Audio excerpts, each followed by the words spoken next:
Alright guys, you are welcome to this live class lesson. In the course of today's class, I'll be teaching on the subject chemistry, where we'll be working on a very vital aspect in chemistry, and we're going to talk about metals and non-metals. Alright, just pay attention. Specifically, I'll be focusing on what we call the general, general properties, general properties of metallic,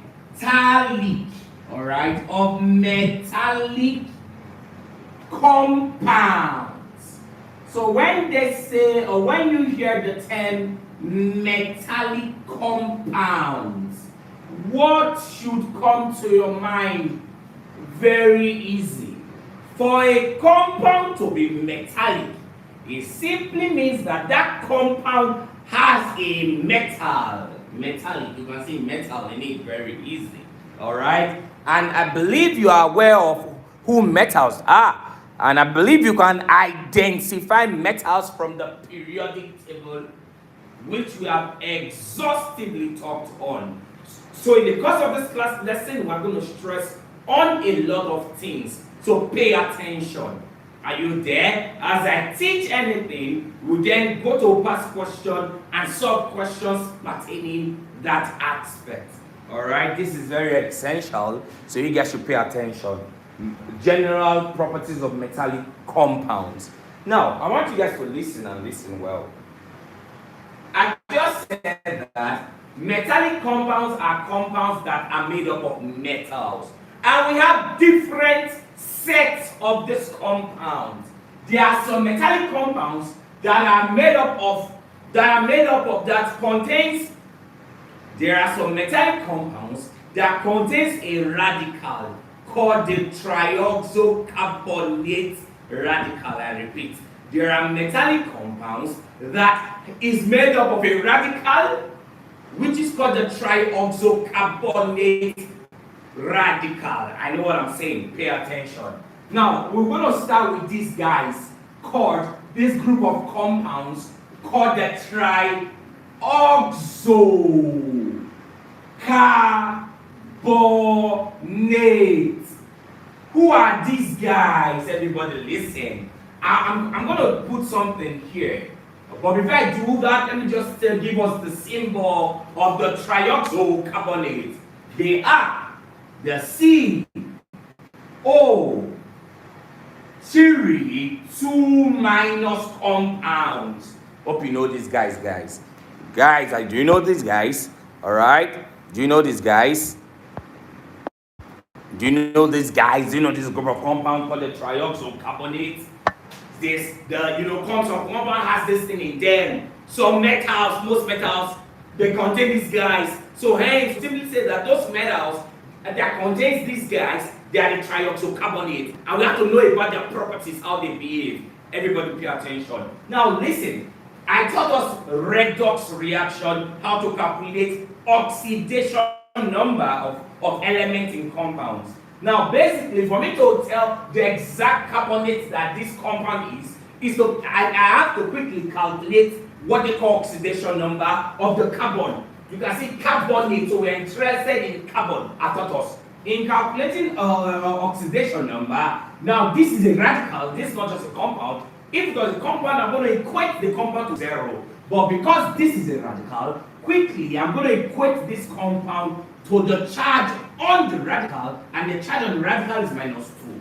If this compound was just a compound without any charge, I equate it to 0. We are 0. Are you listening? These things are easy. I've taught us redox reaction, how to calculate oxidation number, all of those things, they are very vital, alright? They are very, very cheap, they are not hard at all. So moving further, everyone, we are looking for the oxidation number of carbon. So carbon remains carbon. Now, what did I tell us next? Always write plus. Plus, not minus, not divide, not times. Plus. Now, as a student, you've been learning chemistry, it's very important for you to know the oxidation number of oxygen in most states. Oxidation number of oxygen in most states of compound is -2, and we have 3 of the oxygen, hence it's going to be times 3. You know, any number that's standing with that guy, we times it by 3, and you see equating to the what now? The charge on this compound. So quickly, what, you know, plus minus, we'll be aware that it's going to give us minus. Because plus times minus is minus. And here's 2 times 3, and that is what? 6, everyone. Is equal to what? -2. Hence, carbon remains what now? Now this is -2, so when this guy crosses, it becomes +6. Yes, now, it left, so this guy came here. It left, so +6 -2. +6 -2. Carbon becomes +4, and this is why this compound is pronounced as the This is why this guy is pronounced as trioxocarbonate 4. We use Roman numeral, and it is 4 radical. Alright, so we have to learn these guys in the course of today's class. Alright. So let us move further, everyone. Alright, let us move further. I believe everybody is following. Alright, they're not hard at all. We have worked on all these many times. Alright, so we are interested in, and as I teach, we're going to answer questions. So I want to wipe, I've worked on this already, so I want to wipe right now. I want to wipe right now. Everybody pay attention. So you can see we have learned who these guys are. Alright, the specific name for the trioxocarbonate 4 radical. Alright, so now let us move further to learn other things that concern this guy and answer questions that pertain to it. Alright, very, very essential. Now we are going to learn the properties of these metallic compounds in 2 ways. Everybody listen. We are going to learn the properties of those guys in 2 ways. These are the guys, alright, the CO3 what? 2 minus. The first way, we have compounds exhibit various properties. Now on this aspect of chemistry, for your exam, jam, post-UTME, any chemistry related exam, what you are expected to know more about compounds is one property very essential, and they call it solubility. You have to understand how compounds are soluble, and the kind of solubility we're talking about them, how they are soluble in water. That's our key point here. So we're going to talk about the solubility of this compound, how they can dissolve in a solvent. Just pay attention. And the solvent in this case we're working on is water. Are you listening? You know, water is regarded to be called a universal solvent. I've taught us in water, I've taught us in solution and solubility. We're talking about treatment of water, hard water, soft water, all of those things. They are very, very easy and they are not hard at all. Class, is the network okay, please? Class, is the network okay? Please let me know. Oh my God, this is really frustrating. I won't lie. Is the network okay? So what is the problem? What is the problem? Somebody just said not today again. What is the problem? Please let us. Is the network okay? All right, so let us move further. So as I was saying, we need to learn about how these guys are soluble. And there are some common examples. You know, I said that they are metallic. Relax, everyone listen. I said that these compounds are what? Metallic. There's something, me saying that they are metallic.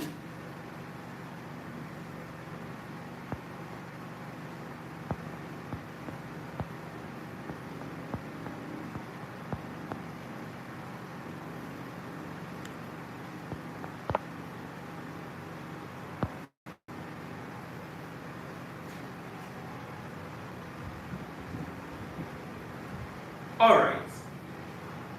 Now, me saying that these compounds are metallic, that means metals combined with them. Are you listening? Pay attention. All these teachings are strictly for exam focus. Alright, and then we're going to still stress on all these things. Now, I want to pick a metal.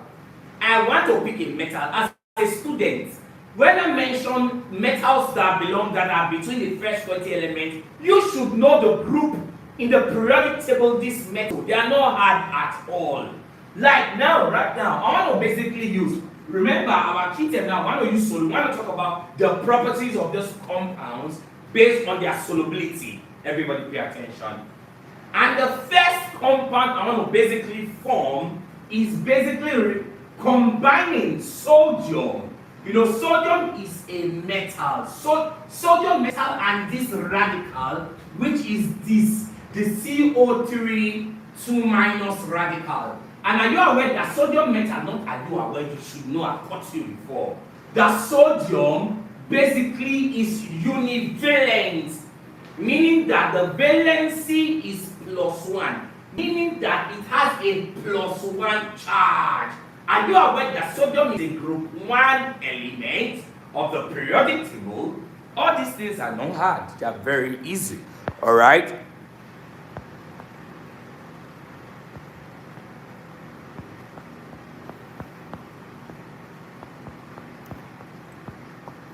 Alright.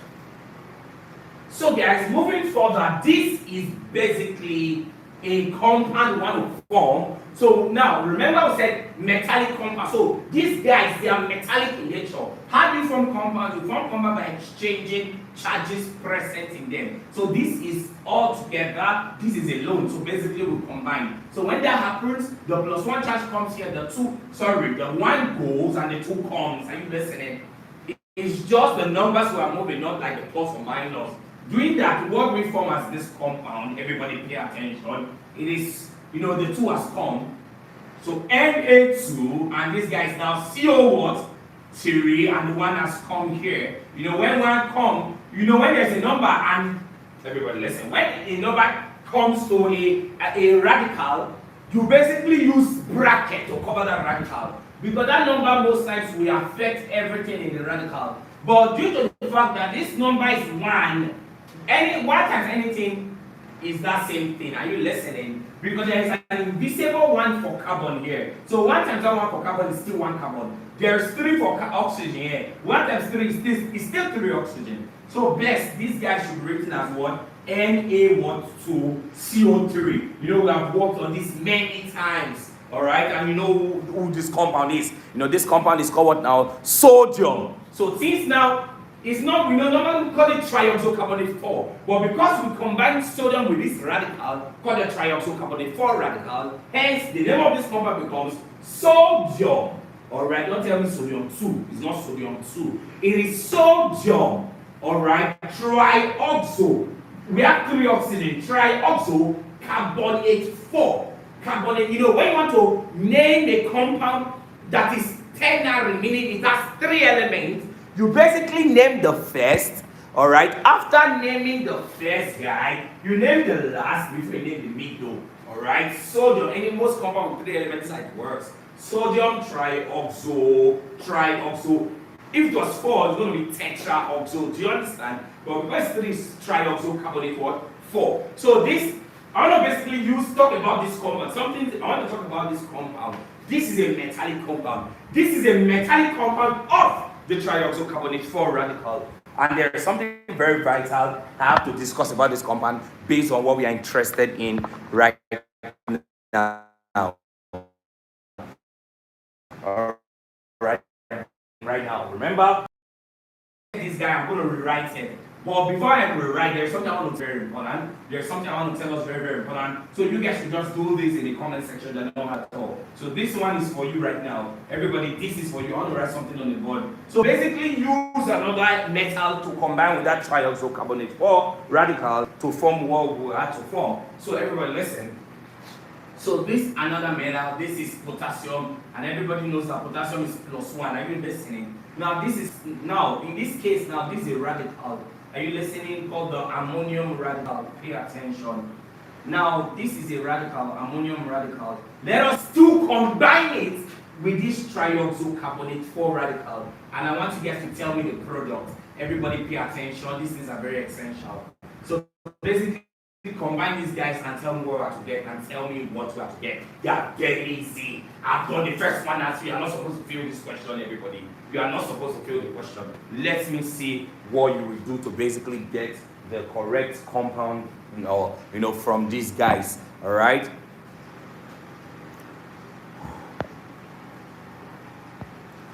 So let us move further, everyone.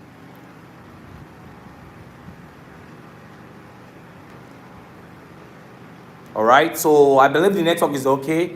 Is the network okay, guys? Do well to like the live and also share with your friends. Is the network okay? Is the network okay, everyone? Is the network okay?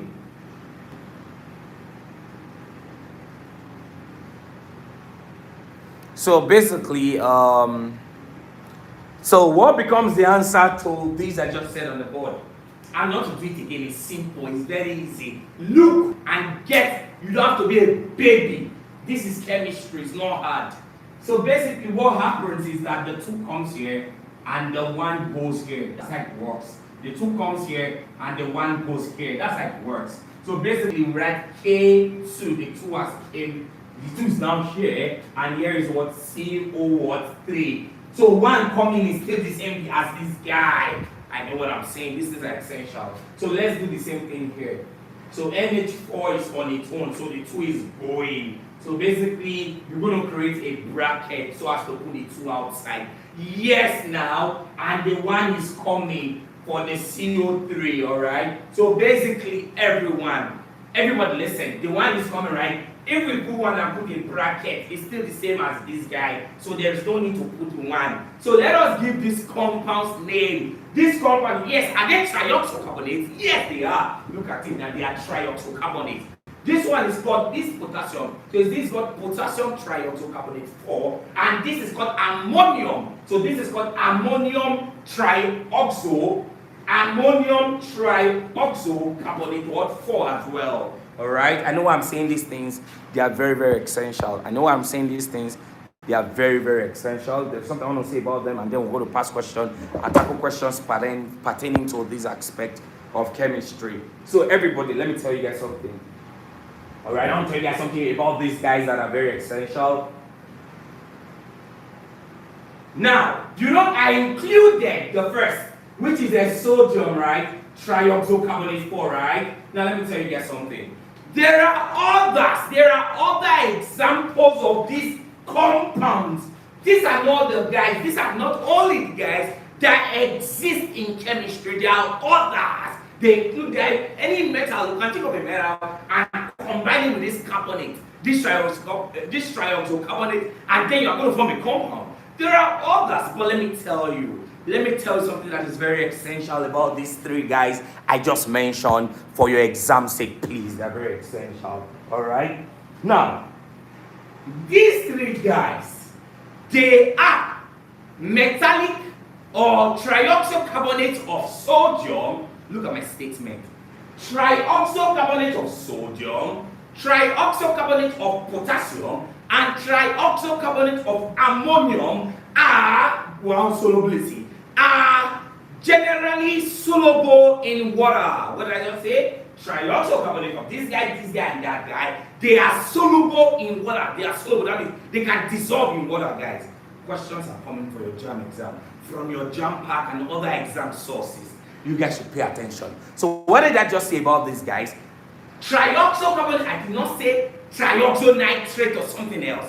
I said trioxocarbonate of these elements, sodium, potassium, or ammonium. They are soluble in water. I did not tell you that they are soluble in petrol. I said water, everyone. Pay attention. So you note that point, it is very essential. Alright? Note that point, it is very, very essential. Alright? But, another point. But, all other trioxocarbonates are not soluble in water. Any other one that you can quickly think, they are not soluble in water, guys. These are exam points that will help you a lot. Alright, note it, let us move further. Note it first, so let us move further. Alright, note this first, let us move further. Alright, note this first, let us move further. Guys, note it so I can proceed. Are we good now on the point I just stated? Are we good on the point I just stated? Are we good on the point I just stated?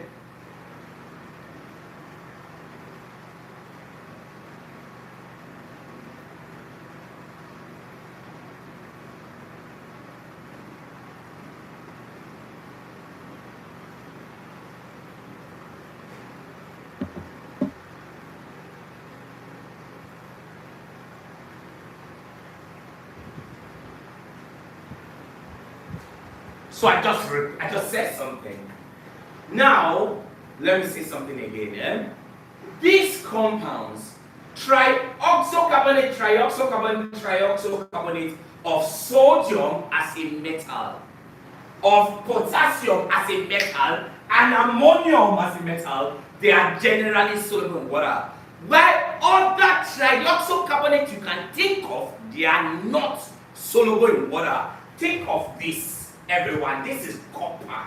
It's a metal, and copper has a +2 charge. Now this is, let us play with this one. Let us play with this guy, and it is what that the trioxocarbonate we are talking about. Everybody, let us basically form our compound. What we get, the two come here, so then it's going to be CO2, and the two comes here becomes CO3. Are you there? Open bracket, close bracket, and the two will be outside. Alright, hence I told us in empirical and molecular formula, when you have identical numbers, you can basically cancel out them, and then you can get the simplest form of the compound. Hence, from this combination, we are going to just get CO3. So basically, when he talked about the solubility of this compound in water, this compound is not soluble in water. It is not soluble in water, guys. Because I said that the guys that are majorly soluble in water are trioxocarbonate of sodium, potassium, and ammonium. Alright, they are very, very essential, class. Does this make sense to us?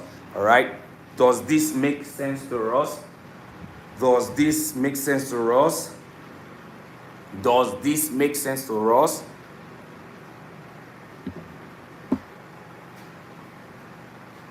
I just said this three, guys. Alright, magnesium is not among them, so magnesium is not soluble. It's not soluble in water. It's an insoluble trioxocarbonate. Yes, now, alright. Majorly, let me tell us something that is essential.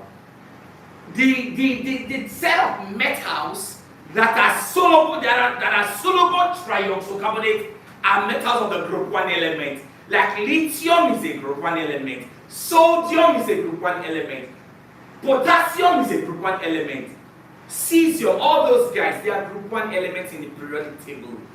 They are soluble, but the ones that are really, really soluble are these guys. Lithium is soluble, but not as soluble as all these three guys mentioned, guys. I beg you, they're very essential. Alright? Group 1 element, go back to your periodic table at which I've taught us, and I've listed out all the metals in group 1 based on your first 20 element, and you're seeing them now. So basically, most metals of the group 1 are soluble in water. Alright? But the guys that are really, really, really, truly soluble are this set of elements combining with the trioxocarbonate. Class, does it make sense to us? Does this make sense to us? Because questions are coming. Alright? Questions are coming. Questions are coming, everyone. Alright? Questions are coming. Very essential. Alright? Questions are coming. Very, very essential. Alright. Good one. Good one, everyone. So, everybody, you can see the point I just made mention of. So, without wasting time, let us solve questions that pertains this aspect. Alright? Let us solve questions that pertains this aspect. They are very, very essential. Alright, let us solve questions that pertains this aspect. They are very, very essential.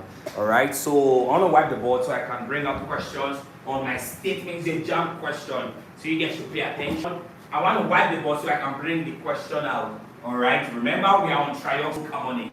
Everybody pay attention. You know, this topic is metals and non-metals, and they are very easy. They are very, very cheap. They are not hard at all. So everyone pay attention, all right? Pay attention to every details in the course of this class lesson. All right? Pay attention to every details in the course of this live class lesson. They are very, very important. All right? They are very, very important. All right? Let us work them together. All right? Let us work them together, everyone. All right? Question is coming. All right, question is coming.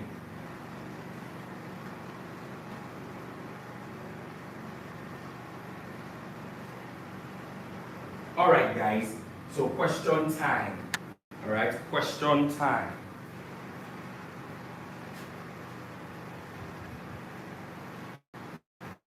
Question time.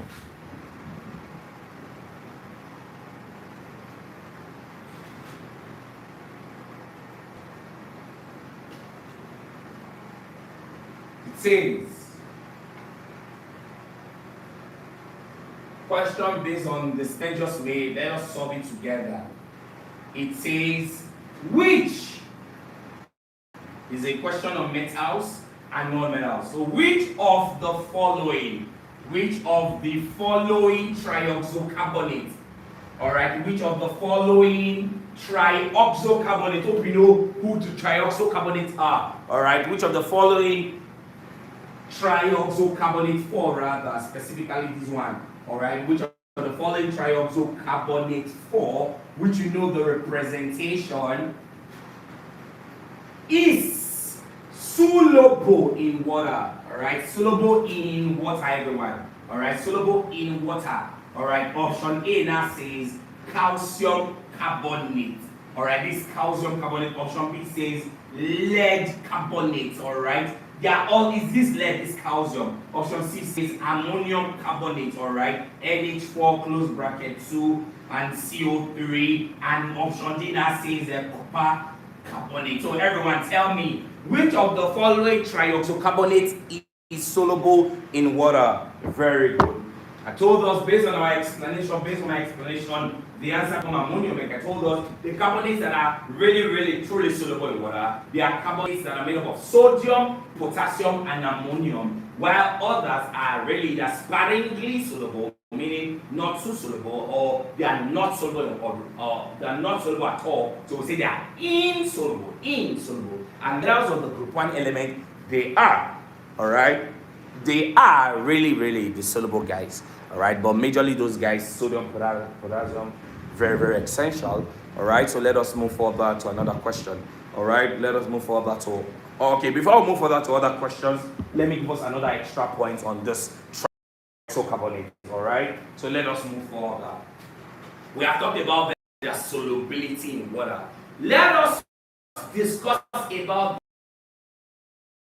how heat, you know heat now, when you apply heat, you want to break them. Let us talk about the guys, the trioxocarbonates that can easily break or decompose. That's the word in chemistry. So basically, we're going to talk about them. Now, let us wipe the board so I can basically talk about these guys based on what they call action on heat. Okay, when heat is applied to this trioxocarbonate, which of these trioxocarbonate will actually break, we actually obey this heat? So that is what we want to talk about now, alright? That is what we want to talk about now. That is what we want to talk about right now. So let us move further. Talk about right now. So let us simply move further. So talk about them, or this trioxocarbonate based on what we call action on heat. When heat, you apply it on them.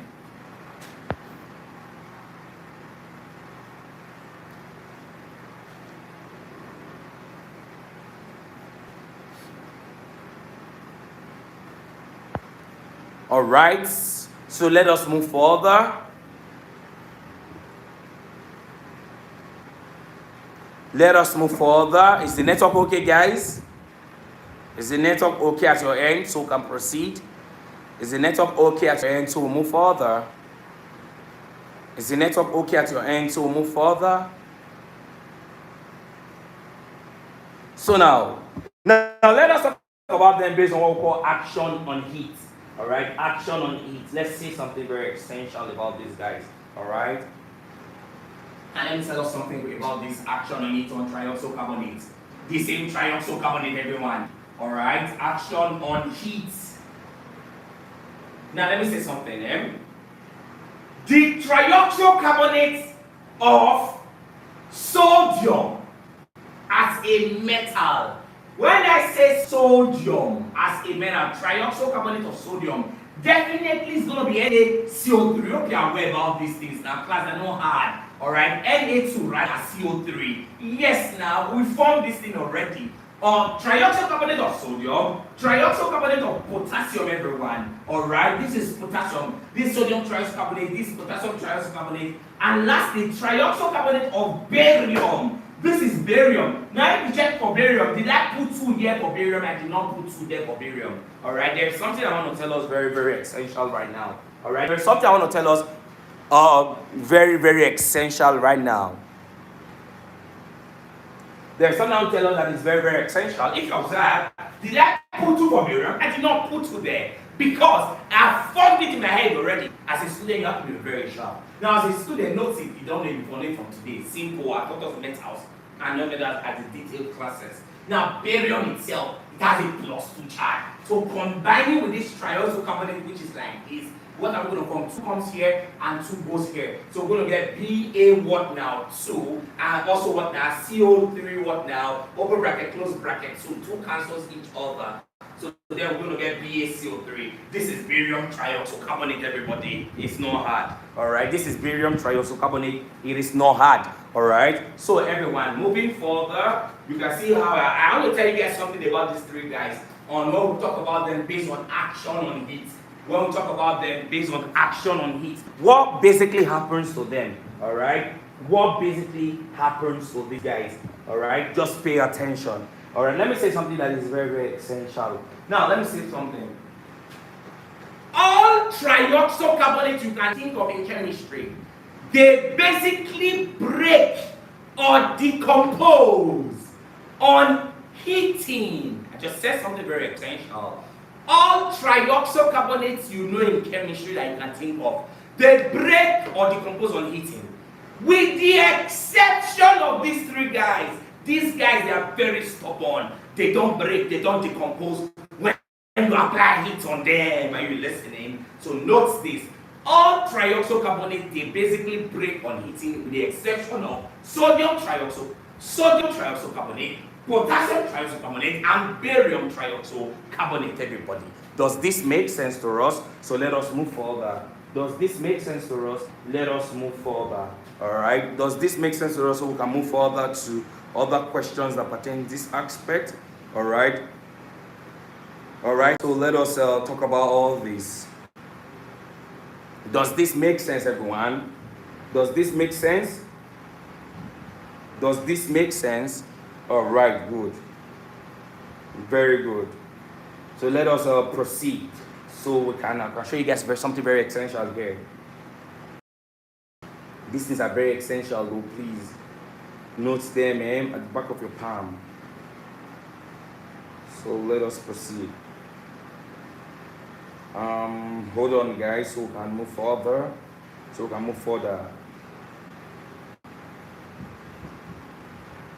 All right.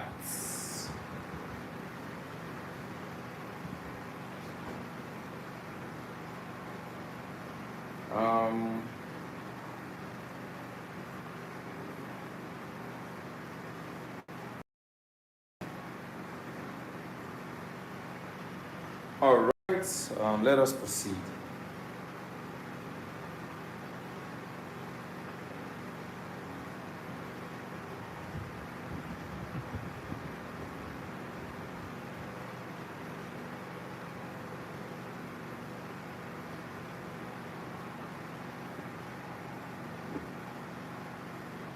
All right, guys, let us proceed. Let us move further. There's something I want to say right now. Now, I just said something about these 3 guys. That when you apply heat on them, they don't easily break. They don't easily decompose. The only time that they can decompose is when that heat is too high. When the temperature is too high, they will not, okay, I want to break. But normally, on normal condition, standard conditions, they don't break, they don't decompose. And I said, well, all others, trioxocarbonates, most of them, they decompose on heating, with the exception of these 3 guys. So without wasting time, let me show us a reaction that basically all other trioxocarbonate is breaking on heating. So everyone, calcium, do you understand? Do you know that this guy is a trioxocarbonate? Yes, like that's CO3 now. It's definitely going to be a trioxocarbonate, and the name is called calcium trioxocarbonate. Let us break this compound on heating. In chemistry, when you see this symbol, it shows that the compound is heat symbol, heat. They will chill out this guy. You want to break it. And most times, everybody listen, most times, let me say something that is very essential to us right now. Alright? Most times, everybody listen. When we break metallic trioxocarbonate, this is a metal. When we break metallic trioxocarbonate, we get a metal oxide. We get a metallic oxide. Hope you know what that means. That means metal and oxygen together. That's what we get. A metallic oxide. That is what we get. That means the metal will combine with oxygen only, and then a gas will be liberated called CO2 gas, carbon dioxide, or carbon dioxide. Are you listening? So with this said, we're going to get a metallic oxide. Everybody listen, it's not hard. So that means calcium will combine with oxygen. And as a student, you should know that calcium is +2. I've taught us these things many times in the electrochemical series. And you should know that oxygen is -2. When we exchange charges, what happens? The 2 comes here, so C2, and the 2 goes here, O2. So this is the metallic oxide, and I told us when we had identical numbers between the 2 guys that combine, we basically slash them out, alright, so that it can be in the simplest form. That is why the gas I'm going to form here is simply just CaO. And I believe you are aware that CaO, they call it popularly called quicklime. Are you aware about that? CaO is popularly called what, everybody? Quicklime, alright? And what I believe you know this reaction, a very popular reaction in chemistry. Are you listening? And the gas carbon dioxide will be formed. A gas will be formed most times. Class, this is how you break. This is how we break most trioxocarbonates. All right, on heating. But these guys can break. All right, but it breaks on very high temperature. So it's not really a trioxocarbonate that easily breaks. All of these guys, they break on high temperature. Okay, let me just work on the reaction, but just know that it was not called normal condition. So this is sodium trioxocarbonate, all right, Na2 rather, all right, CO3. Are you listening? So the point here is this: we get a metallic oxide. That metal and oxygen will combine. Everybody, are you aware that sodium is a +1 charge? It has +1 charge, and oxygen does not change, it has -2 charge in most states. But in peroxide, oxygen has -1 charge. So basically, let's combine them together. So the 2 come here, so it's going to be Na, so the 2 comes here and 1 goes here. And O1, alright, which is like basically O nothing. So this is a metallic oxide we're going to form where sodium trioxocarbonate basically is heated on very high water temperature. Does not really occur on normal condition. That's why we say that they don't break on heating. Alright, and the gas CO2 will still be what liberated. Class, does this make sense to us? Alright, does this make sense to us?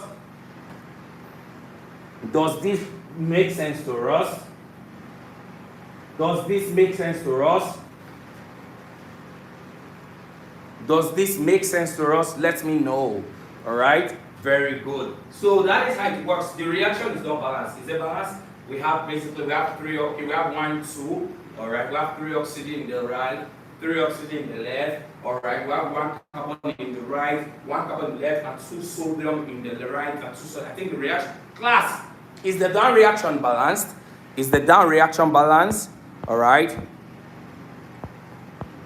Is the down reaction balanced? So we can proceed. Just know that for this, the temperature, it doesn't really, if it still won't break at all, that's it doesn't really actually. It only breaks on very high temperature. Alright? When something is very high, you know that the temperature is really high. Alright, so that is for that. So let us proceed. Let us move forward. Please, all these things are essential. So we based on what I just said, let us answer questions that pertains to this. Alright, let us answer questions that pertains to this. Very essential. Very essential. Very essential. I want to wipe the board so we can answer questions that pertains to this. Everybody, see, nothing told, very important. I want to wipe the board. We are on action on heat.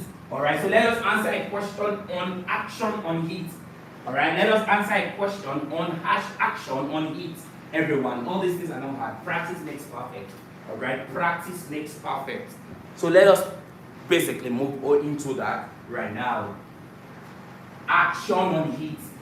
Alright, so I've got a question here that Jama asked before. So let us work it out together. Alright, let us work it out together. All these things are not hard. Alright, all these are very essential for any chemistry related exam you are preparing for. Alright, so please note all of these, they are very easy. Note all of these, they are very essential. Do well to like the live and also share with your friends.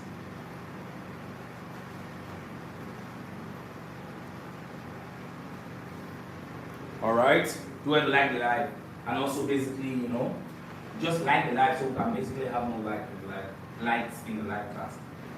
Alright, so what will happen right now is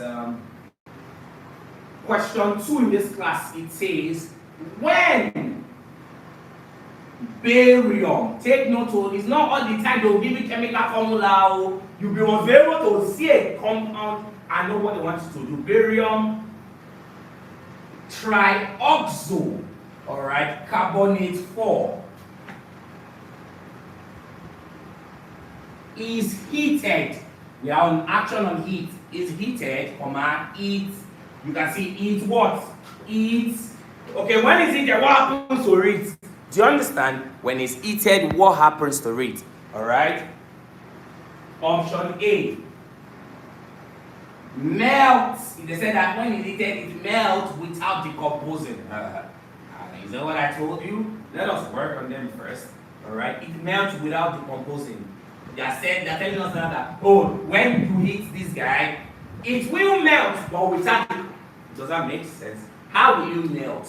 And that you will not break, you will not decompose. Let us proceed. Option B says, decomposes. I look at this one, it says decomposes. Decomposes. To barium oxide. Who told you this? Who told you this? To barium oxide. Who told you this? And CO2 gas. Carbon 4 oxide. Who told you this? Pay attention. Oh. Option C. Option C says it decomposes also. Alright. Decomposes to barium. They now remove oxide, they now load peroxide. You know, in peroxide there's oxygen as well. The oxidation number of oxygen is -1 in that case, to be aware. Alright. What do you call it? A peroxide and carbon. Then I said and carbon. Let's see option D and let's put the answer to this question. Alright, very easy. Option D says does not decompose. What becomes the answer, everyone? What becomes the answer to this question? Alright, does not decompose. What then becomes the answer to this question? Alright, what then becomes the answer to this question? What then becomes the answer to this question? Very cheap. You guys are doing so well. I'm proud of you all.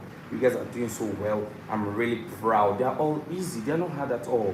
You can see how cheap these stuffs are. I told us now, you know, trioxocarbonate of sodium, potassium, and barium, basically, they don't decompose on heating. Alright, they don't decompose on heating. They are very cheap. Alright, they don't decompose on heating.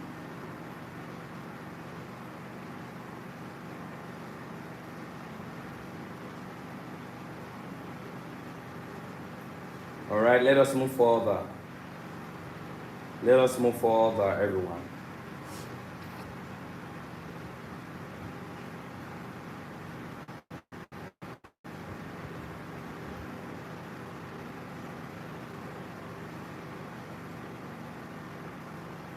Alright, let us move further. I'm coming, guys.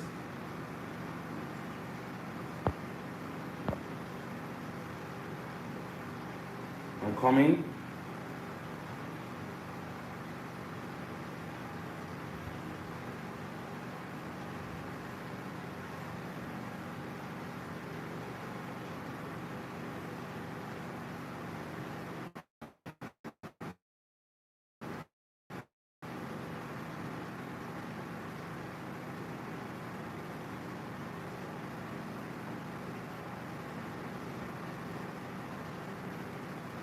So note all these.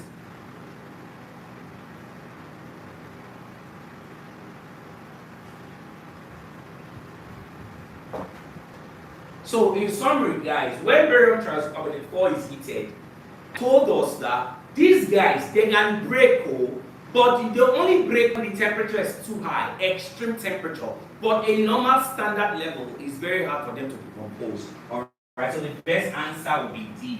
Alright, but if you look at this, melt without decomposing. How will you melt without decomposing? When you melt, you decompose. Alright, now basically, in extreme cases, option B might be the answer. You listening? When they basically decompose on very strong heating. Are you listening? When you basically use, but the question did not really say it's strongly heated. Just said it's heated, so it's like a normal level. Do you understand what I'm saying? So we say that they don't decompose. But on very high standard temperature, they can decompose. Are you listening? But on normal basic level for the jam exam, we simply say that they really don't really decompose like that. Alright? On ordinary heat, in ordinary temperature. Class, does it make sense? Alright? Does this make sense? Does this make sense to everyone? Alright?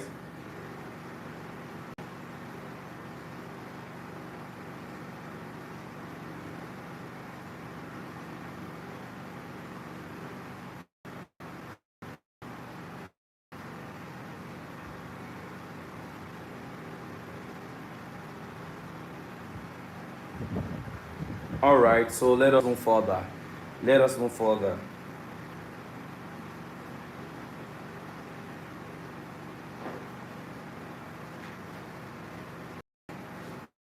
Remember I said it's not only barium or sodium, potassium, barium, carbonate. Easily they don't just break. Alright, I know I'm saying these things. But on extreme temperature, for your jam exam, what they want you to know is that for those three guys, they don't easily break. So go with the one that does not decompose on heating, like easily. They are thermal stable compound, they are very stable. Do you understand? Yeah, that melts without decomposing. No, that one will not go. Alright, so that is for that. That is for that. So I want to find another question so we can move further.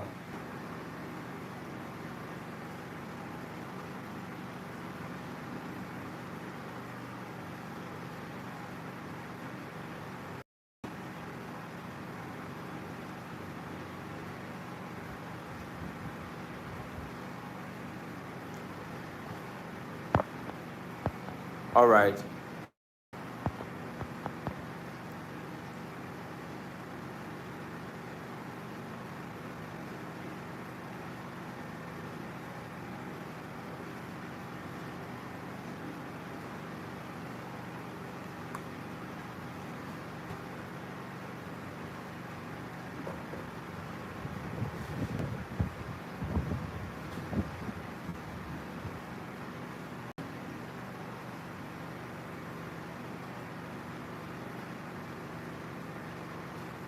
All right. So I want to quickly say something.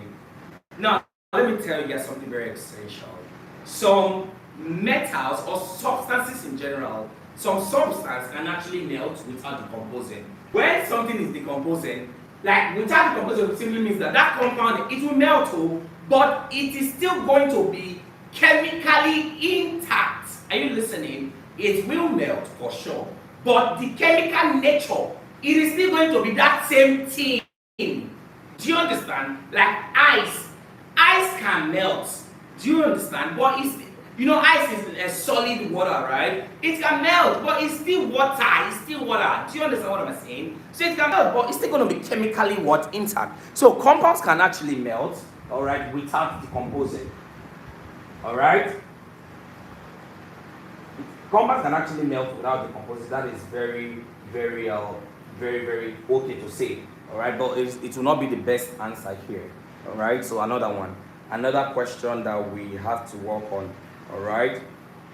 Another question we have to work on right now. I want to basically say something. Okay. Before I do that, let me go to something else. All right. I believe you all are following me. So we are done with trioxocarbonate based on what the JAM exam asks, another OCTM exam, another chemistry-related exams. So I want to wipe the board so we can basically leave trioxocarbonate and go over to another set of compounds called the trioxonitrates. So we have literally talked on the trioxocarbonate. We are going to talk about all these metallic compounds and learn things that pertains to them. All right, All right, so that is for that. So let's go into the trioxonitrates and work on them. All right, the trioxonitrates and work on them, everyone. So pay attention. Pay attention.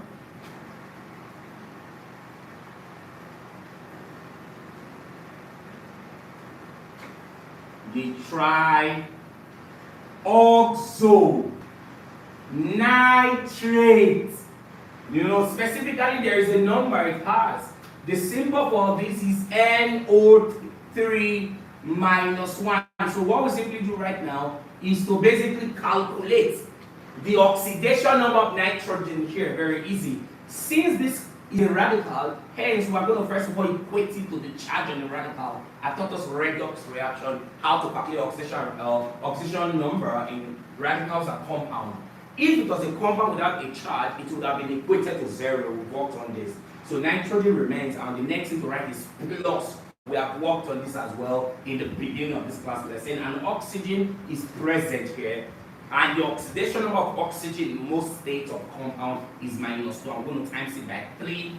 Yes, now, because we have 3 of it here, is equal to minus 1. So what next will happen? Nitrogen will now be minus, because plus minus is minus. Here become minus 6 minus 1. Are you aware? So then here become what? Nitrogen will now be equal to the 6 comes here. So plus 6 minus 1, and then nitrogen becomes what? Plus 5. That is why this compound is pronounced as trioxo.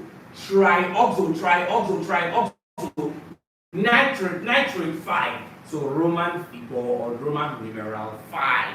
Class, is this making sense to us? Is this making sense to us? Is this making sense to us? Let me know in the comment section. So let us talk about the trioxonitrates. Alright. First we'll talk about them on the action on heat. Leave solubility. Let's go straight into the action on heat right now. Alright. So let me just tell us things that are essential here. Alright. Let me tell us things that are essential here. Alright, without wasting time. Based on what exam I've asked, that's what I'm interested in, alright? Because when you have knowledge, use your knowledge to answer questions, alright? Use knowledge to be able to pass your exams. That's the most important thing right now, alright? You are aware that the solvent is not a metallic compound. No, compounds that has metal in them. So now, a good example of, okay, now, let's basically combine sodium metal, alright, with a triazocarbon, and let's see what we are going to get. Alright, let us see what we are going to get, everyone. So let's do this. The one comes here, the one goes here. So here become Na1. Yes, now. Na1, NO3, and 1 as well. Open bracket, close bracket. And you know 1 is not in this case. Hence, it's going to just be written as straightforward NaNO3. And these guys what are sodium These guys pronounced as sodium nitrate 5. Alright, that's the guy. Sodium trioxonitrate 5. Are you guys listening? Sodium trioxonitrate 5. So now let us learn on this guy, the action on heat. Alright, what happens to them on heating? Alright, when we heat them, what happens? They break. Alright, they decompose, they break. But what happens to them? How do they break? How do they decompose? Exam questions are coming. Because are you listening to what I'm saying? All this is a vital. Alright, how do they break? Now, not just this guy. I want to basically talk about these two guys and tell you guys things that are peculiar to both of them. So, are you aware that if I write for potassium K plus 1 and NO3 so minus, oh my gosh, NO3 minus 1, are you aware that we're still going to get KNO3? Are you aware about this, which is called potassium trioxonitrate 5? Are you aware? You know, the way these guys combine together, that's how this guy will combine now. Yes, the one comes here, the one goes here. Everybody, since it's not hard now, K1, alright, and also what now? NO3, what? 1 as well. It's not hard. You guys should know. All these things are very easy now. So I want to basically talk about these two guys, how they break. Alright, I want to talk about these two guys, how they break. Alright, I want to talk about these two guys, how they break. Alright, so basically, let us work on them. These metals, let's basically talk about them, how they break, which is what? The sodium trioxocarbonate, sodium trioxonitrate, and potassium trioxonitrate. Let us learn. They break on heating. They do break. They do decompose. But how do they decompose? Let us learn that right away. Alright, but how do they decompose? Let us learn that right away. Let's learn how they break on heating. Alright, the most important thing we want to learn is what we are going to form, the compound, the product of our reaction anytime they decompose on heating.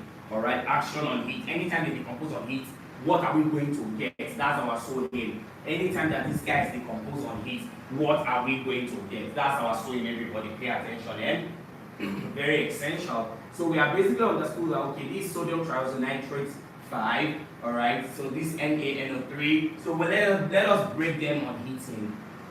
Are you listening? Let's break this guy out into and see what we are going to get. Class, are you paying attention? Let me refill this marker so we can move further. I want to refill the marker so we can move further.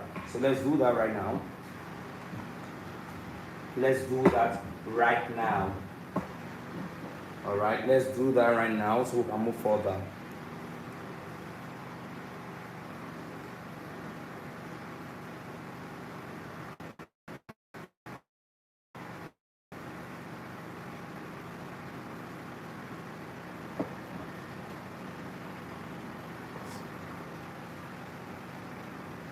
Alright, let us proceed. Get ready, get ready. We're going to learn a lot on this. They are very easy and simple.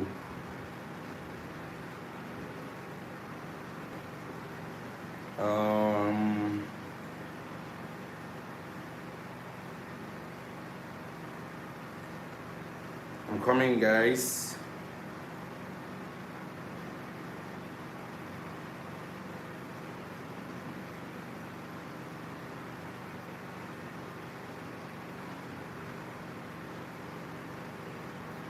All right.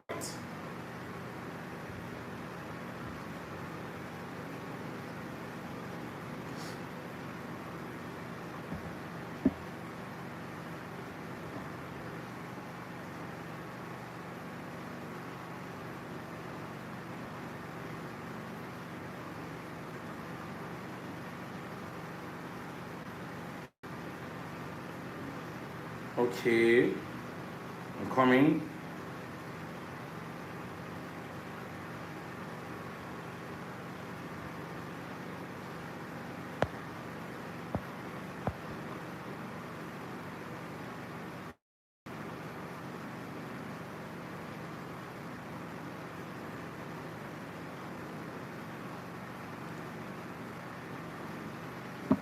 All right, guys.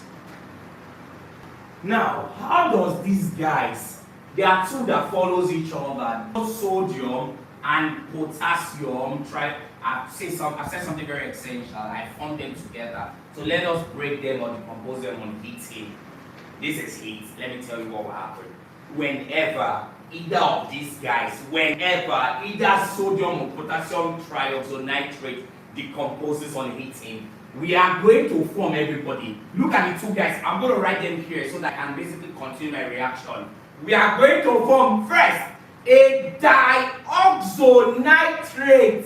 Look at the statement. We are going to form what? A dioxonitrate. I did not say we are going to form a trioxonitrate. We are going to form a dioxonitrate of the metal. And also oxygen gas will be basically liberated. Class, what does diox? It's very simple. Alright, you know that this one is trioxonitrate, right? This one, NO3, is trioxonitrate. So we're going to form dioxonitrate. That is two oxygen. Hence, it's going to be like something like this. Don't worry, NO2. Alright, NO2 basically will be here. Alright, it's not hard. NO2 will be there. Of the metal, what's the metal? Is it not sodium? NO2. Class, is it not sodium? Alright, just relax. We are learning. So we're taking it step by step. I'm trying to make sure that everybody understands. This is a dioxonitrate. But what kind of dioxonitrate is this? That's why you quickly come here and calculate for the. I know it, but let's work it out together. Let's calculate for the oxidation number of nitrogen here. You know what we calculated for it here? It was 5. Let's do this one because this one is not will not be pronounced as sodium dioxonitrate 5, but it's not be like that to quickly solve here. So that's why I taught us reaction how to calculate the oxidation number. You are looking for nitrogen, and sodium is a metal, and its charge is +1. As a student, you should know that sodium is +1. Plus what we are looking for nitrogen, plus 1 minus 2 in most cases, and we have 2 of it times 2. Since it's a compound in this case, we equate it to 0, and +1 plus n. Alright, what happens? Plus minus, right? 4 is equal to 0. So basically n now becomes what now? +4. Because that guy has gone. Alright. Minus 1 plus 1 here minus 1. Right? When it crosses, n now becomes what now? +3. That is why to pronounce this guy is not just a dioxonitrate, but is a dioxonitrate 3. A dioxonitrate 3. Alright? So basically the first gas we're going to form is sodium dioxonitrate 3, and then we are going to form what oxygen gas. I told us gases, they don't just exist as just your guy O2. They exist as basically what now? A gas. They don't exist, alright? They don't exist as what? They don't exist as like this, they exist like this. Alright, so without wasting time, let's check if our reaction is balanced. Let's do it together. So sodium here is how many? 1 at the left. Sodium here is 1 at the right. Nitrogen is 1 at the left. Nitrogen is 1 at the right. How many oxygen do we have here? Everybody pay attention. So I think I should put 2 here. If I put 2 here, my sodium will now be 2, then I have to put 2 here. My sodium here becomes 2, my nitrogen becomes 2, my nitrogen becomes 2, my oxygen here becomes 2 times 2. 2 times 2 is 4 plus what? 2, that's 6, and 2 times 3 is 6. This reaction is balanced. So what you guys should do for me, please tell me what becomes our product, and tell me the name. Alright, tell me the name of what you are going to get. This one is called sodium dioxonitrate 3, not 5O. Don't go and tell me 5O. Do the right thing, guys. Do the right thing. Do the right thing. Let us move forward. Let us move further.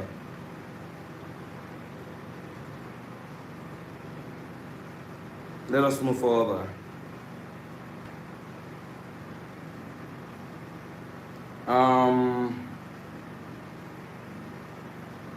Good. And then tell me what name. Pronounce the compound. How major compound you have formed. What becomes the name?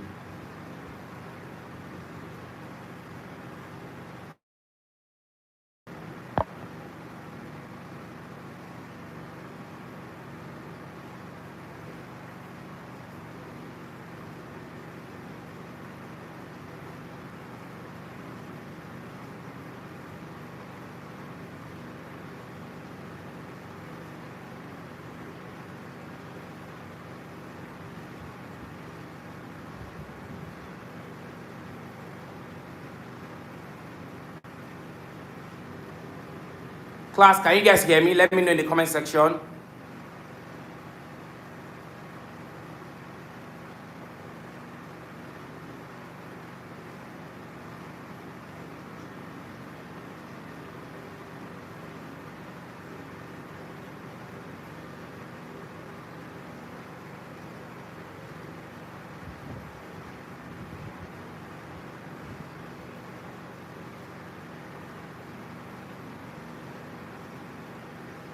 All right. Oh my God. Class, okay, please. Can you guys see the board?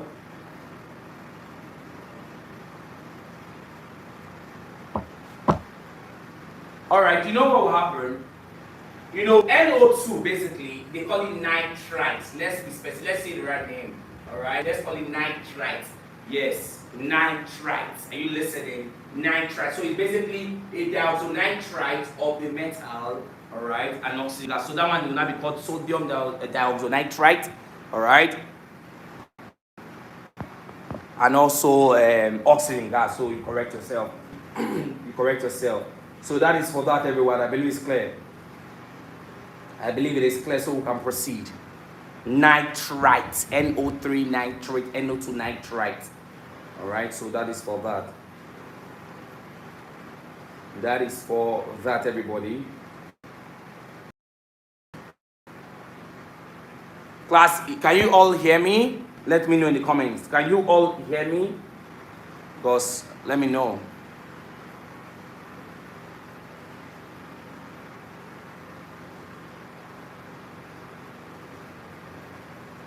All right.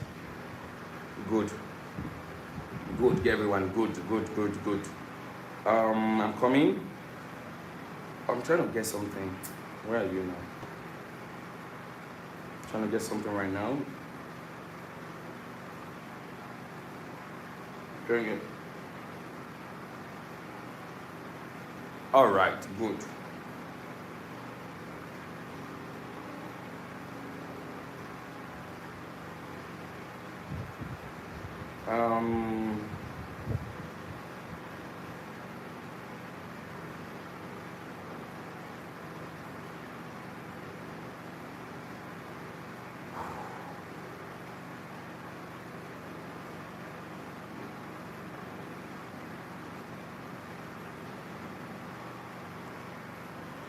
All right, no problem.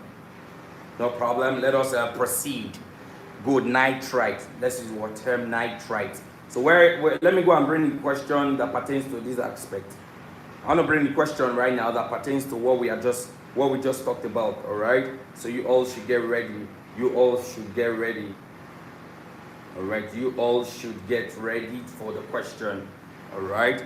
You all should get ready for the question, and it says the products. All right. The products of heating. The product of heating NaNO3 are. Is a question. So option A says option A says Na2O, NO2, and then O2.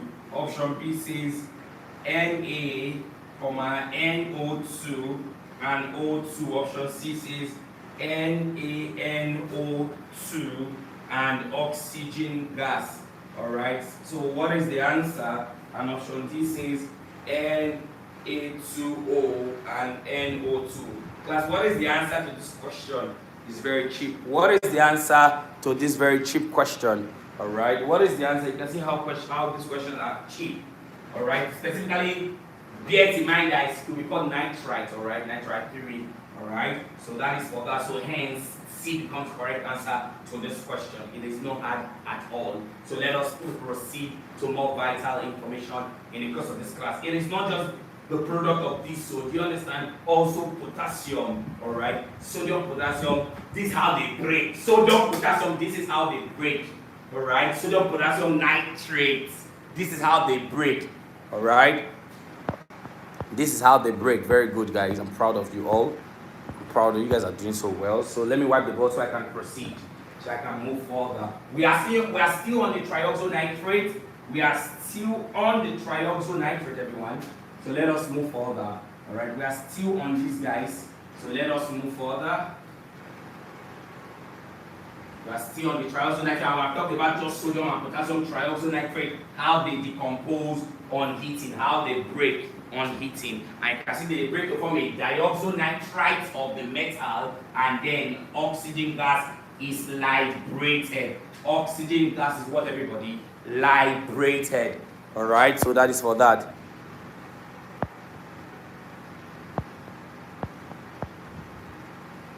Alright, so another question. But before another question, let us move further to other kind of trioxonitrates and see things that happens to them.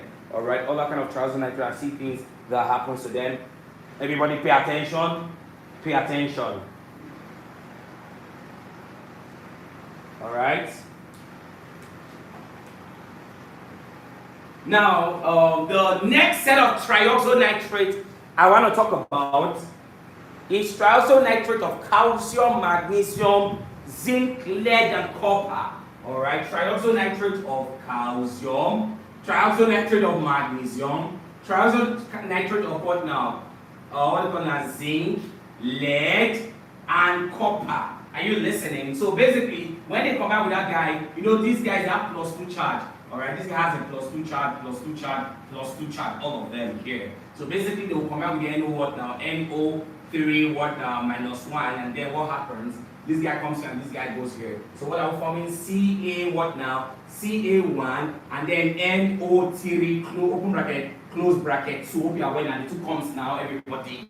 So this is calcium trioxonitrate 5. And most times, when I say NO3 is a nitrate 5. Are you guys listening to what I'm saying? Alright. Are you aware that this guy will still form the same, this magnesium now, the nitrate is still going to form because it's still Mg2, it's still going to be magnesium trioxonitrate 5, the same format as explained. You must be very smart. Same applies to zinc. Zinc will still basically form this format as well, NO3 and 2. Same applies to lead, Pb, NO3 and what? 2. And lastly, copper, zinc, NO3 and 2. Class, does this make sense to us? Let me know in the comment section so we can move further. Class, hope these are making sense. Alright, hope these are making sense. You can see that I want to talk about these guys this set of trioxonitrate. So as students, you should know how they break. Alright, let me tell us something very essential. When any of these guys to decompose on heating, everybody, they break to give these following guys. They break to decompose this way. They form an oxide first. They form an oxide. Hope you know what an oxide. An oxide of the metal. An oxide of the metal that is seen in them. After they form the oxide of the metal, they now form this gas that is very, very essential, which is basically the nitrogen 4 oxide gas, which is the NO2 gas, and as well as oxygen gas will be liberated. Everybody, these are the products. When any of these guys is to break or decompose on heating, we get an oxide of the metal. Oxide is simply that metal and oxygen only, and then we get NO2, which is nitrogen 4 oxide and oxygen gas. Are you listening to what I'm saying? Hope that making sense. So without wasting time, let us work on just one. Let us use calcium and form what we want to form. So I'll be wiping the board, so we'll learn how these guys break. Alright, so we'll learn how these guys break. They are not hard at all. So we'll learn how these guys break. They are not hard at all. Alright, you can see what I told us that we are going to form. They are very, very essential. They are very, very essential, guys. They are very, very essential. So let us work it together. Note those metals that are trioxocarbonate. All right.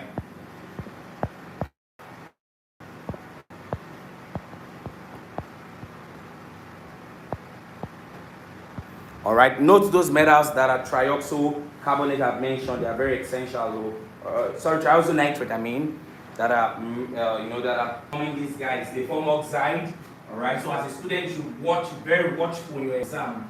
Alright, you should be very, very watchful in your exam. So moving further, this is what we have. So this is calcium, NaNO3 and 2, right? So when we decomposing on heating, what we get? We get an oxide, right? So basically, this is the metal.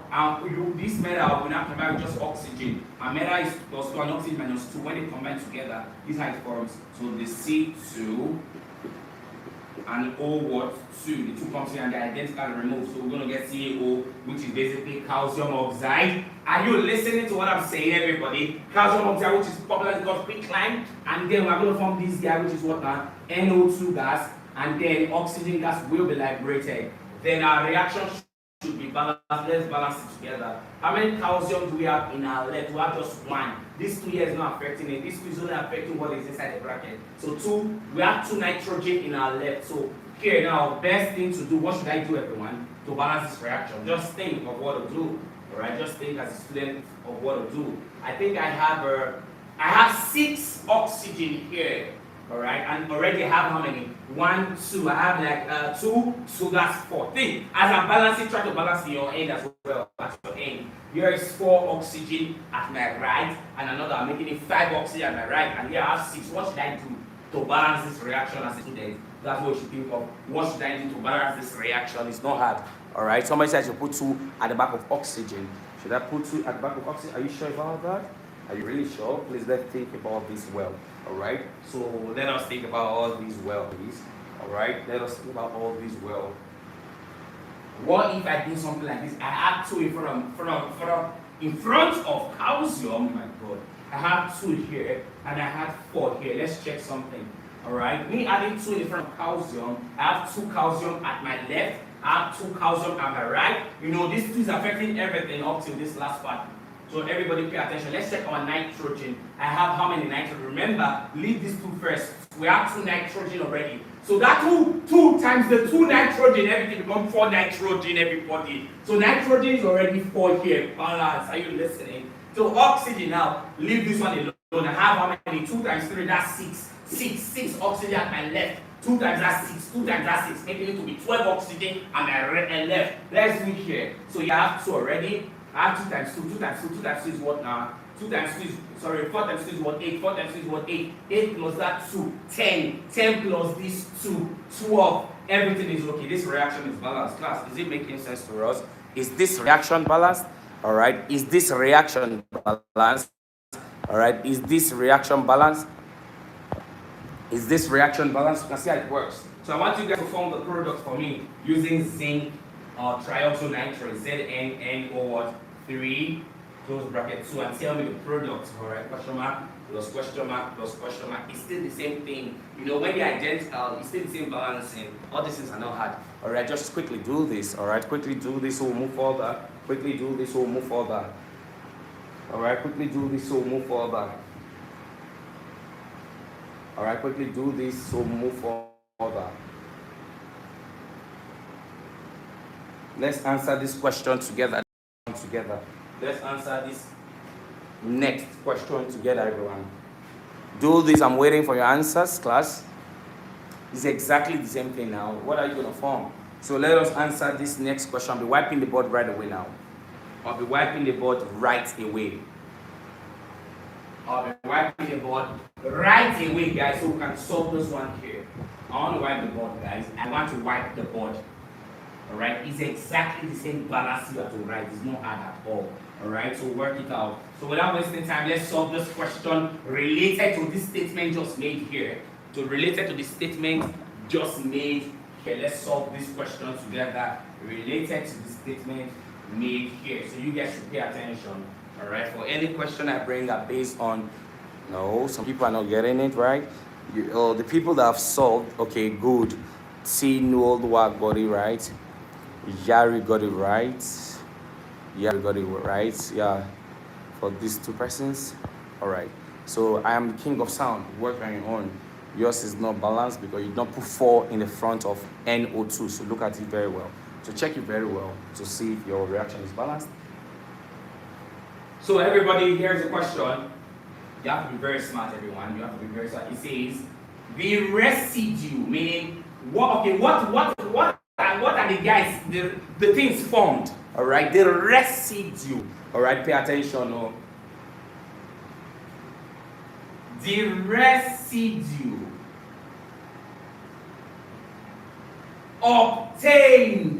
The residue obtained, when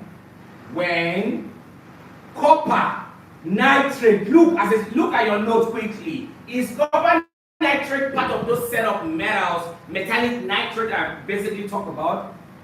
Are they part of those metals? Let me know. Is this guy part of those metals I basically talked about? Alright, it's strongly heated. Then I said, okay, we heated this guy. So what now? Just pay attention. It's strongly heated is, alright, is the residue obtained when this guy is strongly heated is it just copper metal? Do we get copper metal?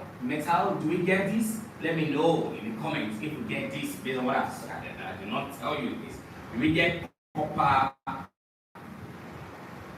Okay, let me see how smart you guys are. Do we get copper 1 oxide? Let me see how smart you guys are. Or do we get copper 2 oxide? If it's copper 2 oxide or copper 1 oxide, tell me. Alright, and see. And also option D, do we get copper 2 nitrate? Alright, copper 2 nitrate. What is the answer to this question? I told us, you know, anything that looks like that your CO2 is simply most times, you know, CO2 is like this now, CO2. Alright? Yes. Alright? CO2. Now, it's not something you will think about. Everybody look at me. Look at when we formed that I think I worked on the reaction. I worked on the reaction. What's the charge of the copper I mentioned? Is it not plus 2? So because the charge of the copper is plus 2, then it's going to be copper what? I'm going to make mistake, guys. Don't make mistake here. Don't make it too. Alright? So it's going to be copper 2 oxide. Copper 1, I don't take copper 1. Alright? It's going to be copper 2 oxide. This is in as much as we form this CaO from a copper 2. Alright? Combining with oxygen 2. Hence, what we are going to get is copper 2 oxide. Alright, Ca simple. The 2 has come here, and this 2 has received this oxygen has received this 2.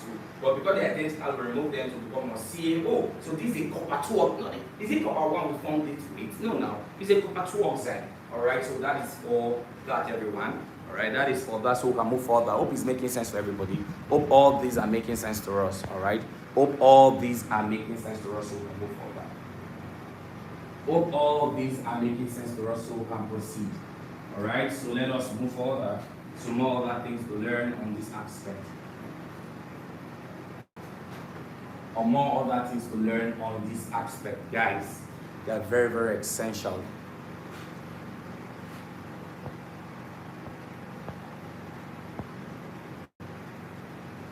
What did I write? Somebody said I wrote. Is it? Oh, it's calcium I used. Sorry. Copper, I mean. Sorry, guys. Still the same thing. This copper 2 oxide, guys. It's copper I meant. So Cu2 has come and the 2 has gone. So they'll cancel each other, alright? So in as much as a copper 2 that formed, hence it's copper 2 oxide. Not tell you that it's copper 1. No. Do you understand what I said? Alright. So that is for that. This is copper 2 oxide. Copper 2 oxide. Copper 2 oxide. So the answer is copper 2 oxide. I've given us the trick on how this works. Alright. I want to basically talk about other trioxonitrates. Alright. Other trioxonitrates that are necessary here. Alright. Based on what you guys should know as a student. Note all these, so they are very essential. Alright. They are very, very essential. Now let us proceed. Now let me say this lastly. Now, moving forward, trioxocarbonate of mercury, silver, and gold. Trioxocarbonate of mercury, silver, and gold decomposes on heating to give the corresponding metal an NO2 gas and oxygen gas. I repeat what I just said, alright? Trioxonitrate, not carbonate, you have carbonate, I mean nitrates, alright? Of what do you call it now? Silver, trioxonitrate of silver, trioxonitrate of gold, and trioxonate, this gold, all these elements, and of mercury. They basically, you know, this guy has a +1 charge, are you aware? And this guy has a +1 charge as well, alright? Gold, mercury, they both have a +1 charge. Alright, gold and mercury, they have what? A +1 charge. Class, note it. Gold and mercury, they have what? A +1 charge. No, sorry, gold and silver has a +1 charge. Alright, gold and silver has what? A +1 charge. All these things are very easy. Alright. Mercury has a +1 charge or plus. You know, gold also have other oxidation states. Gold could be gold 3. Gold 3. Mercury could be gold 1 or gold 2, alright? So let's use gold 1 in this, mercury 1 rather, alright? So let's basically form our nitrates, alright? Let's form our nitrates together. So basically what happens is that, do you know what happens? What are we going to get first of all as our product, alright? What are we going to get as our product, guys? What are we going to get as our product? Let's basically use this, alright? This one comes here, so it's going to be what? Ag, right? Ag1 and what? Open bracket NO3 close bracket 1 as well, which is written as well, just AgNO3. Are you there? So this silver nitrate, silver trioxonitrate 5. So basically what did I just say? Whenever metals of this trioxonitrate, these 3 set of guys, decompose. Are you aware that both could also be gold 3? Alright, note it if you don't know it. This guy could also be what? Mercury 2. Alright, note it as well. But I'm basically stressing on specific metals, telling you guys that whenever they decompose on heating, whenever that these guys decompose on heating, these are what they get. We get the corresponding metal. So we're going to get the metal itself first of all, which is silver in this case. We are going to liberate oxygen gas, and as well as this gas also, which is the NO2 gas. Are you listening? That's how it works. So for these 3 set of metallic nitrate, everybody, all right? For these 3 set of metallic what? Nitrate.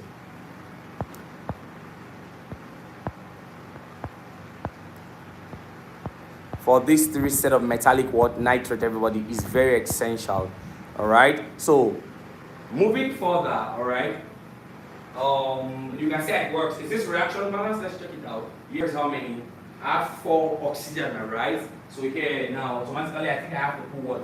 If I put 2 here, okay, I think I have to put 2 here. If I put 2 here, that means 2 times 2, 4 plus 2, that's 6. Here becomes what? 2. So that here will be 6 oxygen. Here will be how many? 2 mercury. I think here will be 2 silver, 2 nitrogen, 2 nitrogen, everything is okay, so the reaction is balanced. Class, hope it's making sense to us. Hope all these are making sense to us. You can see we're going to get the corresponding metal oxygen and also NO2 will be, that's how it works. So you can see, please note all these things. They will help you guys a lot. They will help you all a lot. They are very essential. The first one, that mercury one, they call it mercurous ion, and the other is called mercuric ion. All right, the Hg plus 2, mercuric ion, mercurous ion. All right, so that is for that. That is for that. So I can basically move over to questions that pertains to this aspect. I can move over to questions that pertains to this aspect. All right, so now let's get into class. Hope all these things are making sense. Hope all these things are making sense. Hope all these things are making sense, right? So now let's get into another set of metallic compounds called the chloride. The chloride, very essential. You can see we talked about trioxocarbonate. You can see we have talked about trioxonitrates. Then let's get into the chlorides and learn how these guys work. All right, how the chloride compounds work. Let me tell you, I said chloride, I did not mention chlorine. Chloride and chlorine are two different things, all right? Chlorine is just an element.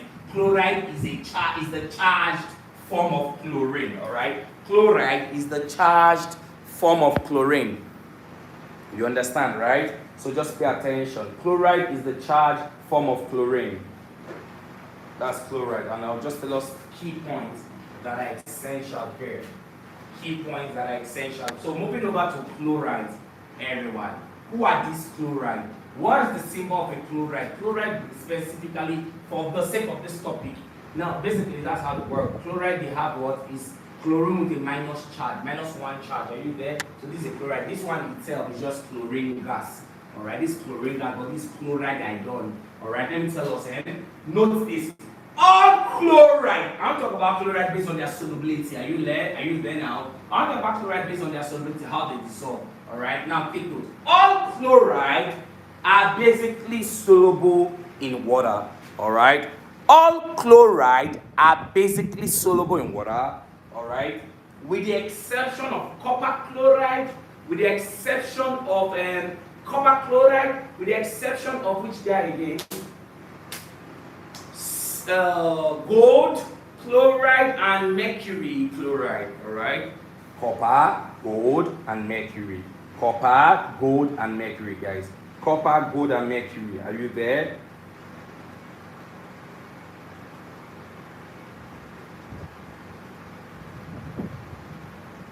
Class, is it making sense to us? Please note it. All right, note it. Now, let me quickly say something that is very essential here. Now, I said all chloride, they are basically soluble in water with the exception of copper chloride, with the exception of mercury chloride and gold chloride. Specifically, the copper chloride that is insoluble is the copper one, called the copperous ion.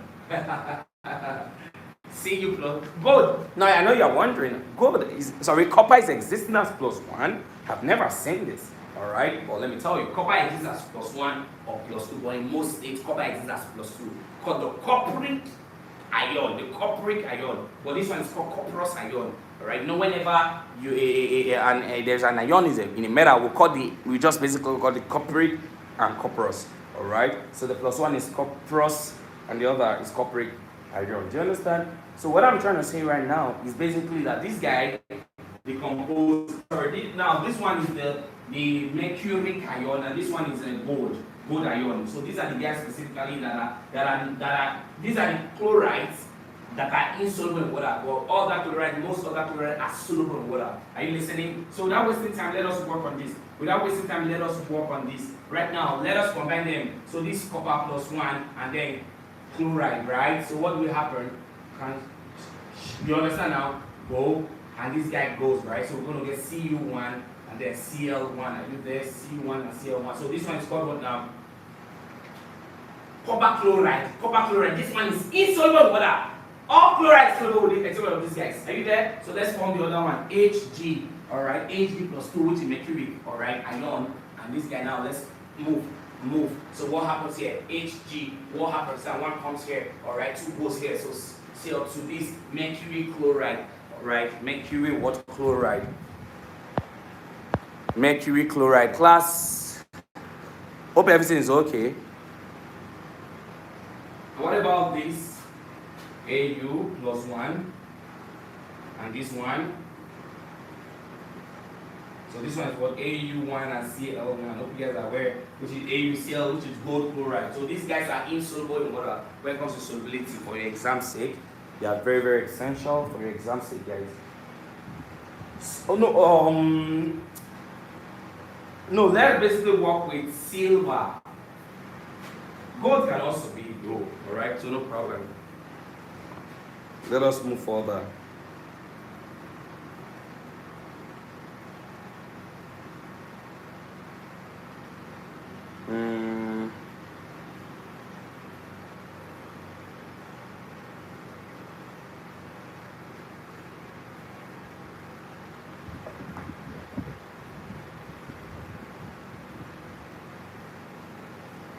But majorly, these guys also in water. It's sparingly soluble, but even this one, Ag, silver specifically, is not, alright? So basically, we're going to go silver chloride.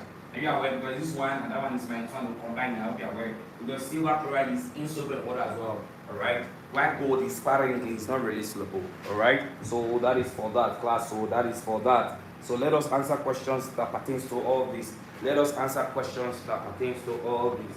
Alright, let us answer questions that pertains to all this on chloride.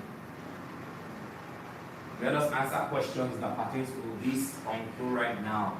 Alright, let us answer questions that pertain to chloride. Based on what we have said so far. Based on what we have said so far, everyone.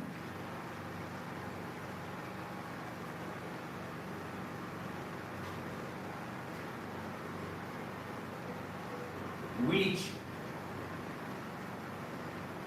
of the following chlorides, hope you know a chloride, anything like a chloride, it will have that Cl, right? Is insoluble in water, alright, and does not dissolve in water. Option A, sodium chloride, this one for sure is salt now, it's soluble in water. Option B, magnesium chloride soluble as well. Alright, option, I don't know.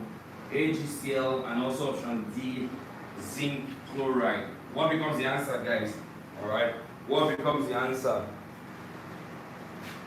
What becomes the answer, everyone? What becomes the answer, guys? Very good. Very good.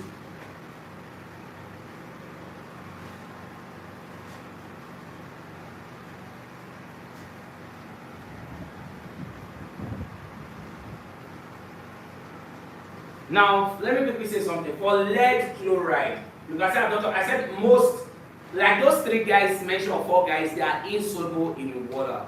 But lead chloride is insoluble in cold water. But if that water is hot or warm, it will dissolve. Are you listening? Take note of lead.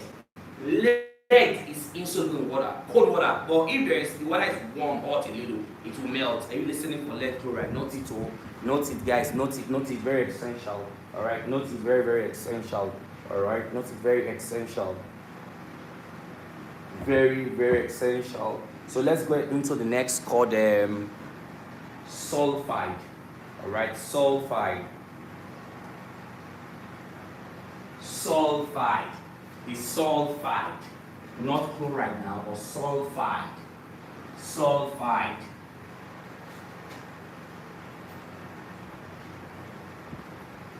Not chloride, but what? Sulfide. So let's talk about these guys.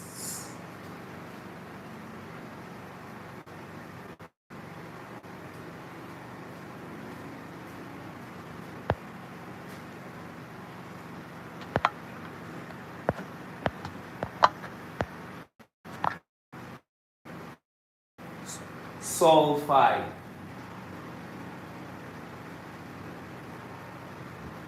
Are you aware that the sulfides they are symbolized as these guys. The sulfur has its own charge. Anything has a charge. Anytime that is a non-metal and has a charge, the name will end the ID. Chloride, sulfide, ID. You can see here, right? Just know that almost all sulfide, they are very disobedient, these guys. Almost all of them, they are insoluble in water, all right, with the exception of sodium sulfide. So sodium is +1, with the exception of what now, potassium sulfide, and the exception of what now, ammonium sulfide. All that sulfide are insoluble. So basically, let's combine them together. What are we going to get? All right, come here, it goes here. So we're going to get what now? Na what now? 2, and then an S what 1, Na2S. All right, it's called sodium sulfide. Class, are you listening? Sodium sulfide. And then, hope you know what this one formed as a smart student. Hope you know now. All right. So basically, this guy combined with S2. So basically, comes here, goes here, 1 comes here, 2 comes here. So then we're gonna get what now? NH4. Hope I'm not fast. All right. So now it's here. So use a bracket. This is called ammonium sulfide. The one is here. There's no need to write it. One is out, you understand? So this one automatically become what now? K what now? 2S.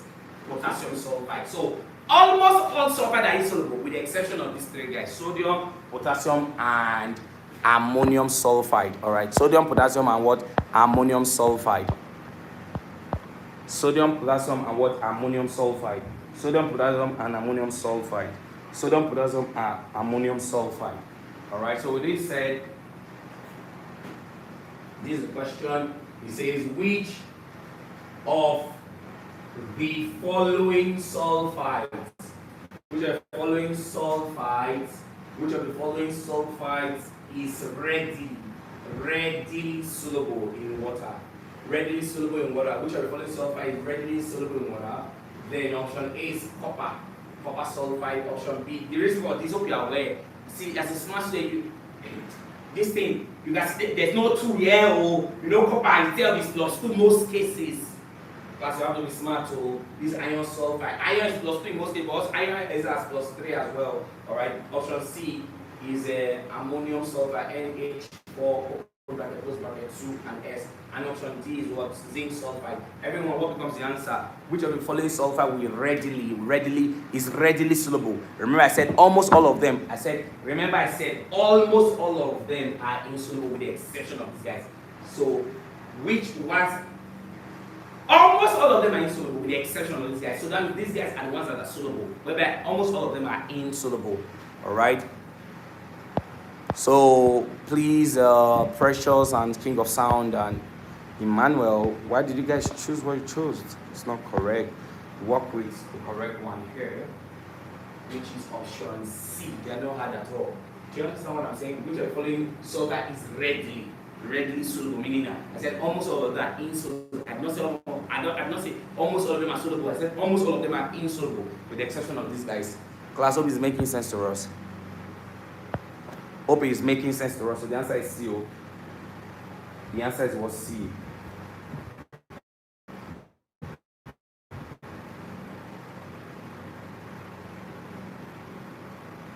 The answer is C.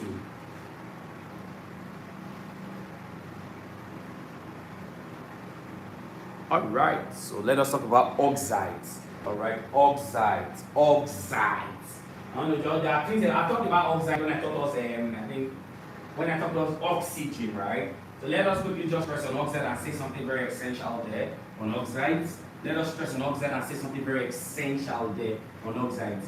Alright, just know that oxides, most oxides, please pay attention to what I'm about to say.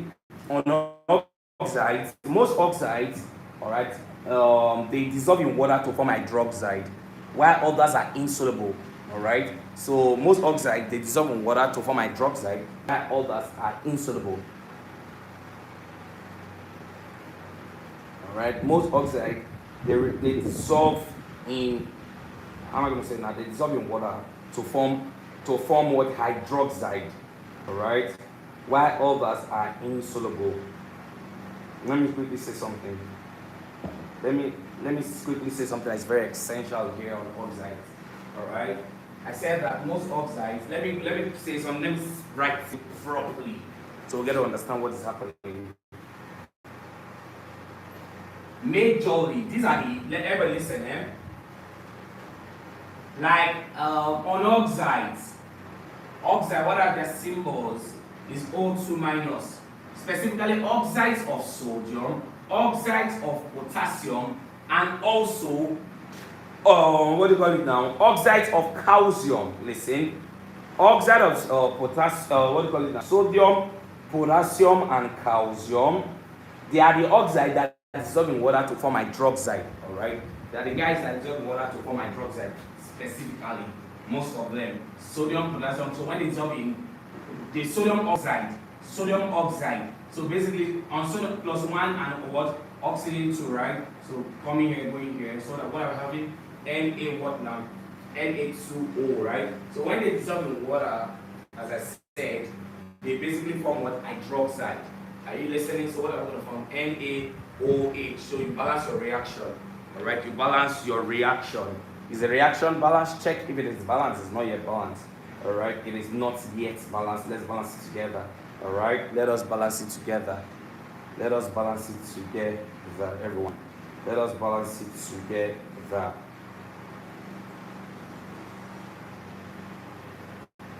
Let us balance it together.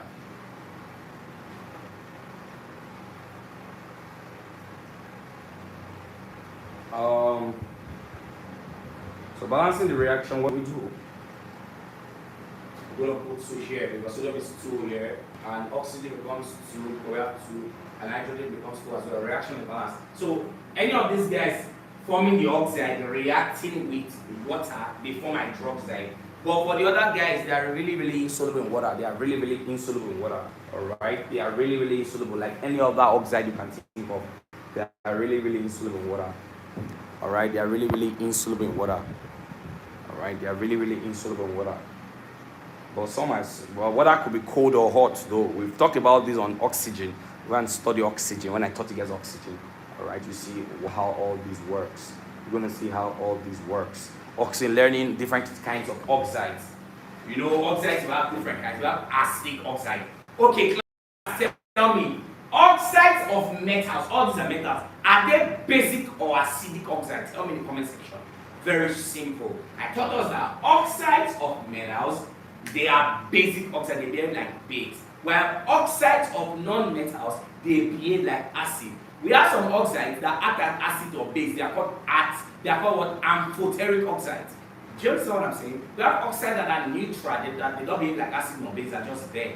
Those ones, they are neutral oxides. Are you listening? Alright? All these things are not hard though. They are not hard at all though. All these things are not hard though. We've worked on them many times, everybody, many times. Alright, so as a student, you should be very smart. As a student, you should be very smart. Because all these things are not hard at all. Alright, they're not hard at all.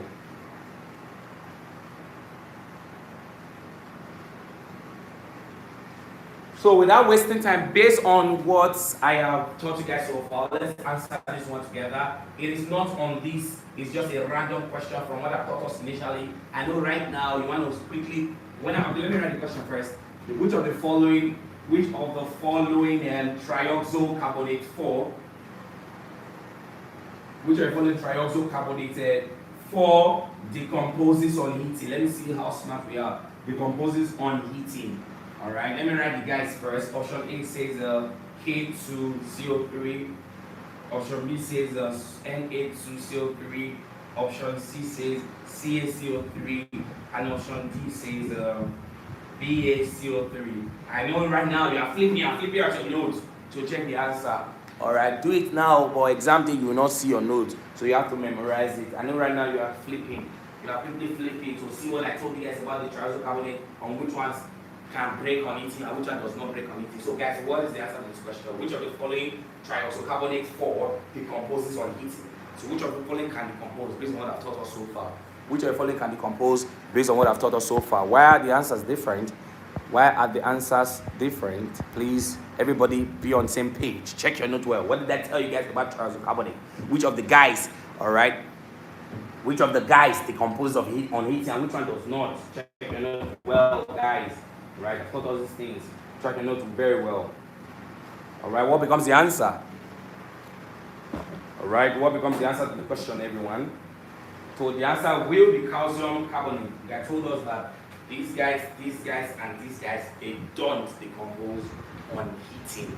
Alright? On heating them. Alright? So hope it's making sense to everyone. Hope everything is making sense to everyone. Hope everything is making sense to everyone. All right. So that is for that. All right. So let me quickly say something. You know, when we went further to talk about the trioxonitrates, I basically talked about, how am I going to say it now?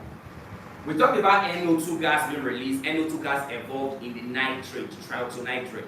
As a student, you should know that NO2 gas is a brown gas. So you can say a question, you can ask, which of the following is a brown gas that is evolved when they will now mention a metallic trioxonitrate.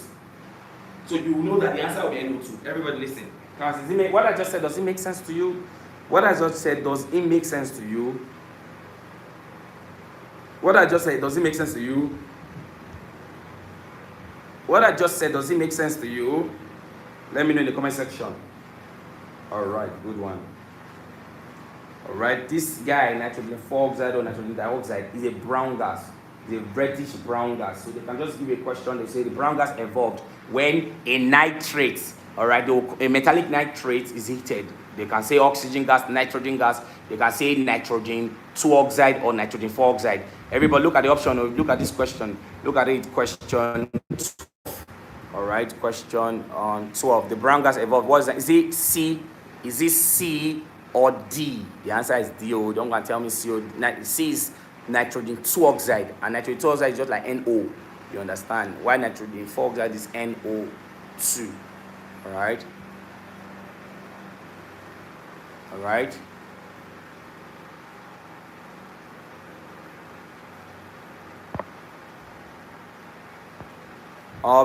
Victory says something, sir, but I thought the two you added to the sodium, which two they add to the sodium, will also affect the oxygen. Yeah, definitely, it will affect. So what's the problem? Christian Victory, what is the problem? What is the problem? What is the problem? What is the problem, Victory? What is the problem, please? That means the reaction written on the board is it not balanced? Is it balanced? Is it balanced? Is it balanced, guys? Let me know. Is it balanced? Guys, let me know. Oh, it's not balanced? The one I wrote? Oh my god. Let's work it out together. You said, let's look. During this reaction is not balanced. I have like 2 sodium at the left, 2 sodium at my right, 2 oxygen at my right, 2 oxygen at my left, 2 hydrogen at my right, and 2 hydrogen at my left. So what's the problem, guys? Is the reaction balanced? You said add 2 to the product at oxygen. Should I add 2? No, it's balanced, please. You already looked at it very well. It's balanced. It's balanced, everyone. Alright, so just look at it very well.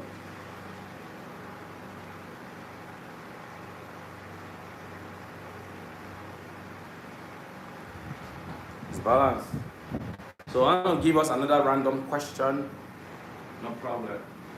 Based on what we have learned so far, then we're still going to trash more of them. We are still going to trash more of them, guys.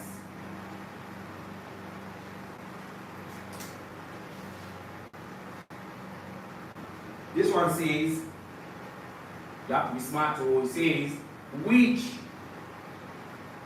of the following, all right, which of the following metals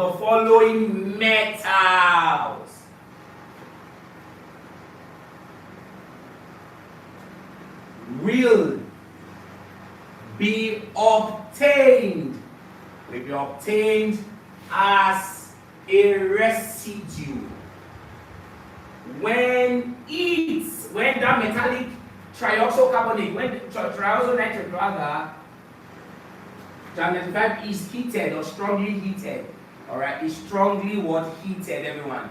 It's strongly heated. So which are we going to get in metal as a student? You have to be very smart with this zinc, this copper. Copper is Cu, this is option, this is mercury, Hg, and this is option D, calcium. So when we heat a trioxonitrate, everybody, okay? Which metallic trioxonitrate, we are going to form a metal as one of the products. The product thing. I know right now you are flipping, you are looking at it. It's good, look at it right now, but exam don't look at it, alright? It will not be allowed. So look at it right now. Guys, think very well, guys. Think very well, please. Please, not every people are just rushing to pick one thing. Please think very well, guys. Is it copper? Is it copper I told us? Please check your work very well. Is it copper? Check your note. Which are you following? Check your note, guys. You guys are just falling proud. Don't do that, please. Check your note very well. I'm on nitrate. Which I'm going to get? Which I'm going to get a metal after break? A metal. I don't say which I'm going to get an oxide. Guys, think now. Think very well. What is happening? What is happening? No, don't do that, everyone. Who is going for C? Who is going for B? Don't do that. Oh my God. The answer is mercury in this case. We have told us that whenever this guy trioxonitrate is to decompose, you know what we're going to form? We're going to form a metallic oxide. An oxide of that metal, we'll get what now? We'll get the NO2 gas and oxygen gas. Alright? I am the king of sound. Why did you say that? Please work on your answer, please. Others, thank you guys. You guys are doing well. You can see the answer. Good. You now see the answer, that this becomes the answer to the question. Alright? They are not hard. They are not hard. They are not hard, everyone.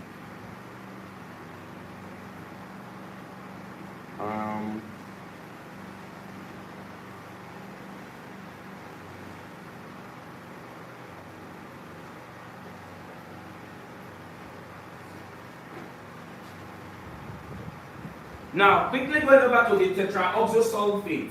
Alright, the tetraoxosulfate radical. Alright, these guys, are you aware that these guys are the SO42 minus? Are you aware? Very popular called tetraoxosulfate 6. Are you aware? So just know that most of those guys, most metallic compounds that are formed from these guys, they decompose on heating. They easily break. But with the exception of sodium, potassium, and calcium. Sodium tetraoxosulfate 6, potassium tetraoxosulfate 6, and calcium tetraoxosulfate 6, they don't break easily on heating. Are you there? But while others breaks easily on heating, while others decompose on heating easily, but with the exception of these guys, alright, with the exception of these guys. This is not hard. This is not hard. They're not hard at all. So let us quickly work on something. I want to basically say something that are very, very essential. This question says, everybody listen. He said, which of the following statement is true on... Which of the following statement is true? Everybody listen.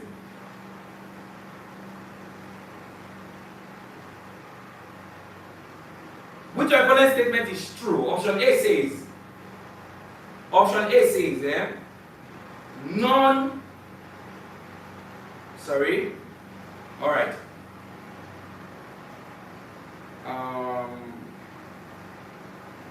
Option A says, he said metals forms acidic oxide, while non-metals form basic oxide. That's option A. Option B now said or says metals loses electron while non-metals gains electron. Is that true? Basically, I taught you guys oil rig, right? Alright. Oxidation is loss, reduction is gain of electron. And definition of metal, who are metals? Metals are elements that ionizes by what? Is it loss of electron or gain of electron? Metals, for them to ionize, what happens to them? They will have to lose electron. Alright? So metal lose electron, while non-metals gain electron. Very correct. That's the statement that is correct. While others here, they are not correct. Alright, because you can see option here, I said that metals form acidic oxide. Why is that so now? No, metals, they don't form, metals form basic oxide, everybody. Alright, metals form basic oxide. Metals form basic oxide. Metals form basic oxide.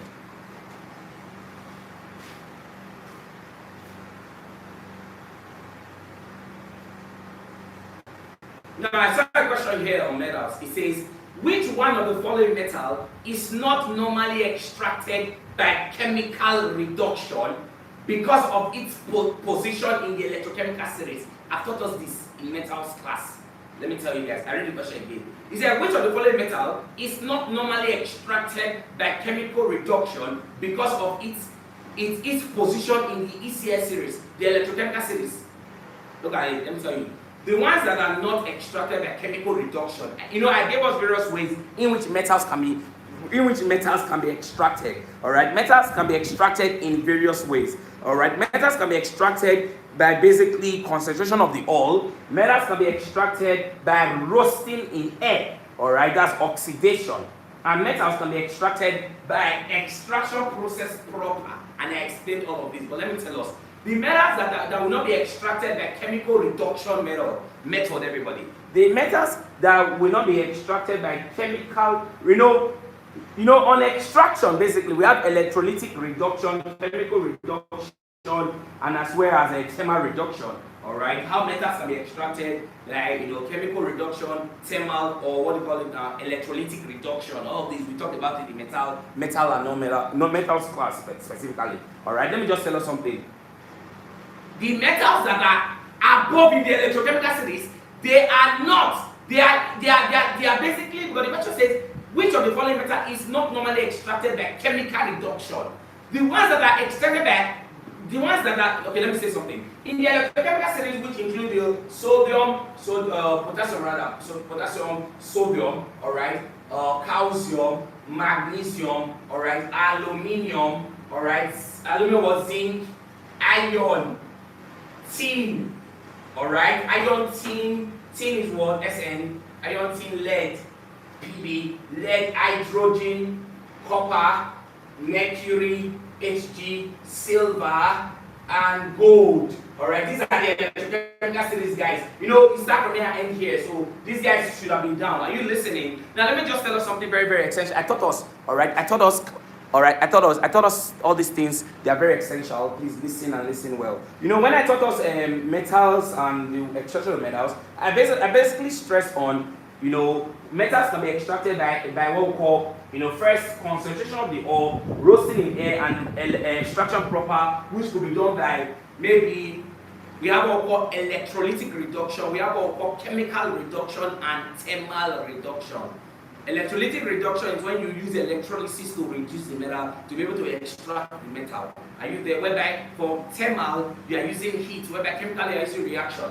They are not asking us here, in this question, which one of the following metals is not normally extracted by chemical reduction? That means that one does not. Let me just tell us, the metals that are up in the series, they are extracted by electrolytic means. Electrolytic reduction, the ones that are up, they are extracted by electrolytic reduction. And as a student, you have to know the ones that are really extracted by electrolytic means. Alright, they are from the potassium down to aluminium. These ones are extracted by electrolytic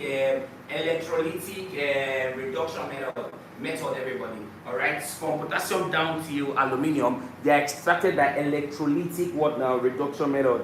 Whereby for the chemical reduction method, it is from, you know, this guy, which is zinc, iron, tin, and lead. All right, these guys. This one is what do you call it now? Chemical, rather. This one is chemical reduction method. Class, note all these things. All right. Whereby for the down ones, the one that are very, very least reactive, which basically include mercury. Even, you know, platinum is down as well. All right, platinum is also down. All right, these guys, mercury, all these guys that are very, very less reactive, they basically use what do you call it now? Thermal reduction method. Thermal reduction method. Thermal. These guys use thermal, specifically mercury and platinum. So they're not saying now, which of the following metal is not normally extracted by chemical reduction? We don't get it through chemical reduction. Look at the metals. Option A is copper. Option B is iron. Option C is lead. And option D is potassium. So which one is not gotten by chemical reduction? Tell me. Which one is not gotten by chemical, everybody? Which one is not gotten by chemical? Simple question. Very cheap. Look at it now. It's a jump question. This one specifically is a jump question, everybody. They don't fail question like this. Potassium now, because potassium, I just told you that potassium is very, very reactive. It is gotten by what now? It's gotten by the first electrolytic reduction. This is a jump question. All right, this one is a jam, very cheap. All right, here is it. All right, here is it, everybody. Look at it. Look at it. It says, which one of the following metal is not affected by chemical reduction because of its position in the electrochemical series? It is basically potassium, because potassium is very high, it's very reactive, and those guys that are reactive, they are basically, you know, extracted by, you know, electrolytic reduction. Are you listening? Electrolytic what? Reduction. Very, very cheap. This is a jam question. You can see how cheap it is, right? So that is for that. All right, so that is for that. So let's read another one. All right. Now they just wrote something else. They said aluminium hydroxide is used in dyeing as what? Mordant. All right. Let me tell you, aluminium hydroxide, all right, is a compound that is used in dyeing industry as a mordant. What's a mordant? All right, it's spelled mordant. Aluminium hydroxide. All right, this is aluminium hydroxide. Aluminium hydroxide, AlOH3. Yeah, aluminium is Al3 plus. Are you there? Hydroxide is this. All right, when they exchange, all right, so the 3 comes here, so it's going to be Al, the 1 goes here, Al1OH13. So aluminum hydroxide is used as a mordant in dyeing industry. Mordant is basically the ability of a dye to stick in a cloth. They use aluminum hydroxide very well. All right. The mordant is basically that substance in that compound that basically fixes the dye to the fabrics. All right, that is what that means. Class, hope all these things are making sense. Hope all these things are making sense. All right, hope all these are making sense, guys. Hope all these are making sense. Hope all these are making sense, everyone. So that is for that.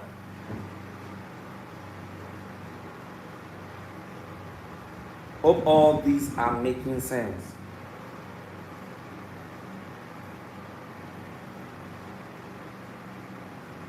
All right, let us move further.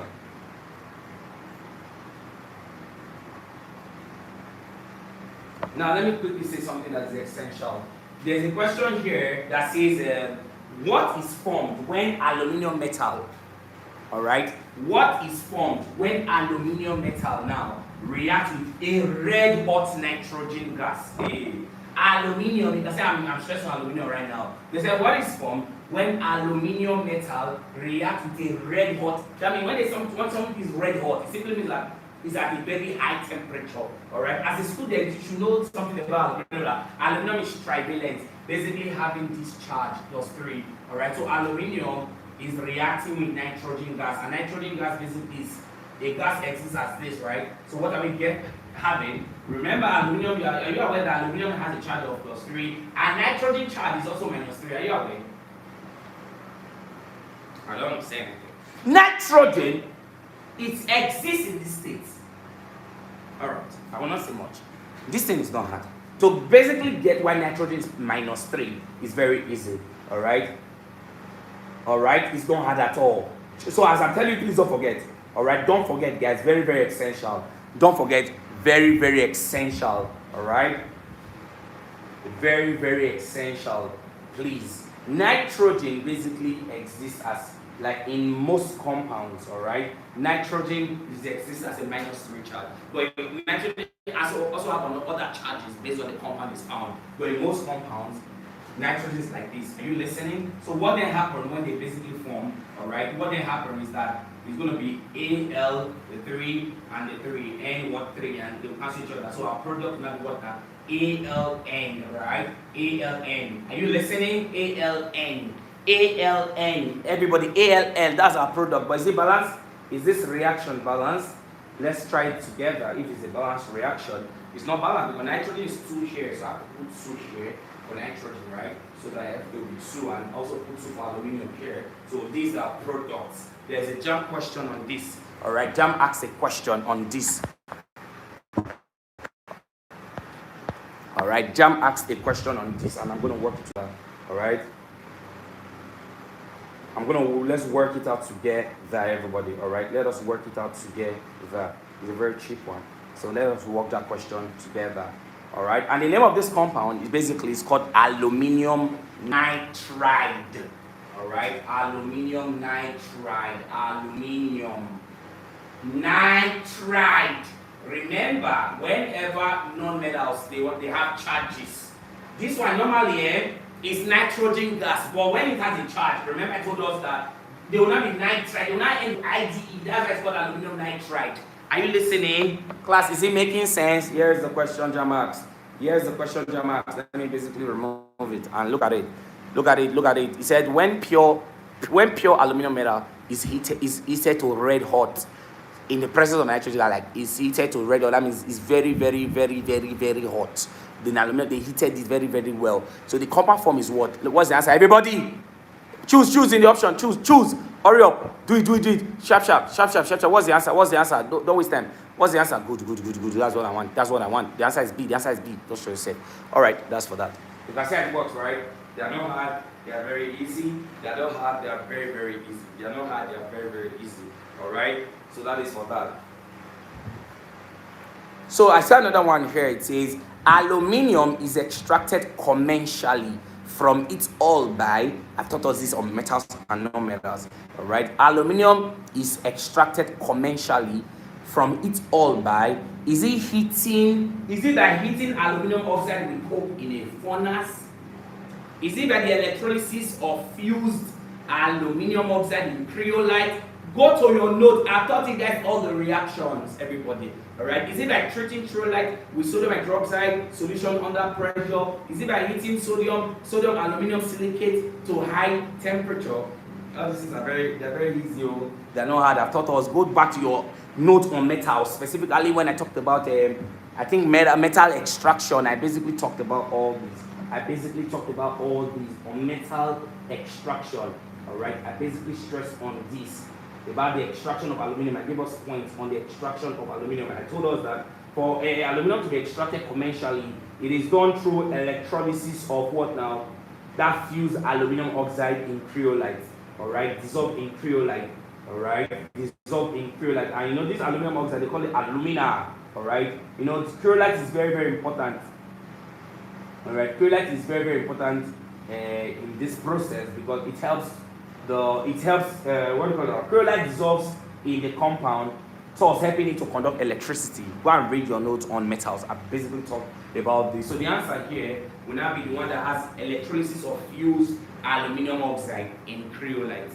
Alright, for you to basically form aluminium, basically you have to basically use commercially from its ore is by the electrolysis of fused aluminum oxide. Alright, fused aluminum oxide. Basically, I taught us what aluminum oxide is. Aluminum oxide is also regarded to be called alumina. Go back to your note. I taught us all this. I said that in the electrolysis of alumina, like if I want to form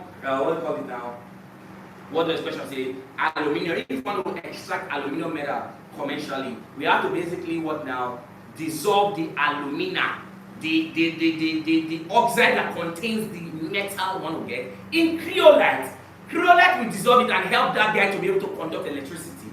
Alright, so we have to dissolve that fused aluminum oxide because the other term for aluminum oxide is alumina. I think in that class I used alumina instead. I talked about everything. Go to that class on metals.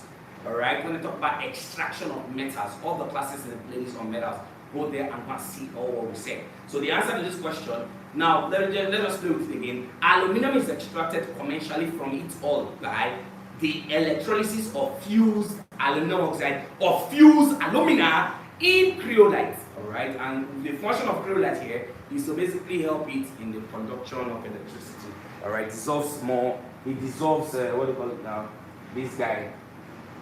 It dissolves the oil containing the aluminium, alright, helping it to conduct electricity.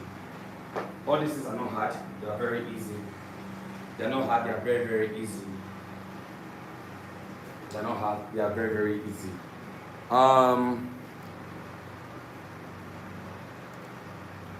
Alright, so this one is a very cheap one. What I want to say right now is a very cheap one. I've basically taught us this many times in class. I've said this many times. Look at the question. It says, which of these metals,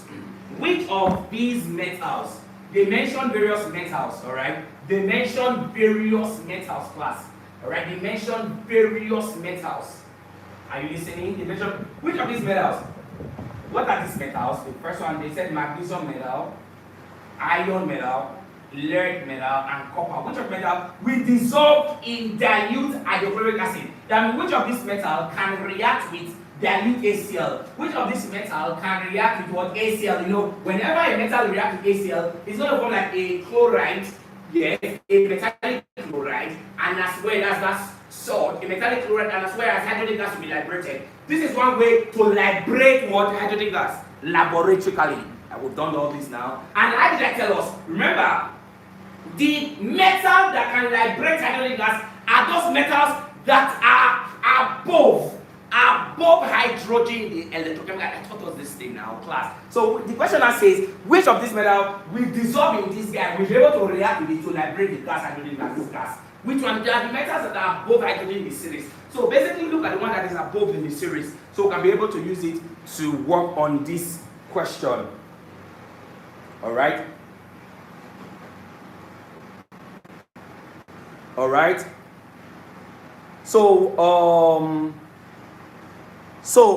Wait. Let's no, this is not an option. I've not really even written the option. I've not written the option, everybody. Alright? Option A says all the metal can basically dissolve in this guy can. Who said that? Oh, who's telling me that? Option B is magnesium, iron, and copper can basically react with it to liberate hydrogen gas. Option C says magnesium, iron, and also lead. Alright, option D says magnesium and iron only. Hope you guys have seen the word, and iron only. So then I said, okay, out of the four, which of the metal will basically react with it to liberate this gas? Remember, for it to liberate hydrogen gas, you must be above hydrogen in the series. This is hydrogen, so you must be above. So all of these guys can literally liberate it. So that means magnesium can liberate it because magnesium is above hydrogen. Oh, guys, hope you know that. Hope you know that this thing is under. So magnesium can liberate them. Which one is also under? Iron is on, iron is on, on top. Sorry. Iron is on top of hydrogen. So this guy will also go. Can also liberate to hydrogen gas. Which other one is on top again? On top of hydrogen. Is lead on top? Lead is on top, right? So lead. So it's going to be magnesium, iron, and lead. Magnesium, iron, and lead. Class, what becomes the answer? Alright, what becomes the answer? Not all the metal, because copper is lower. Copper cannot displace hydrogen gas now. Are you there?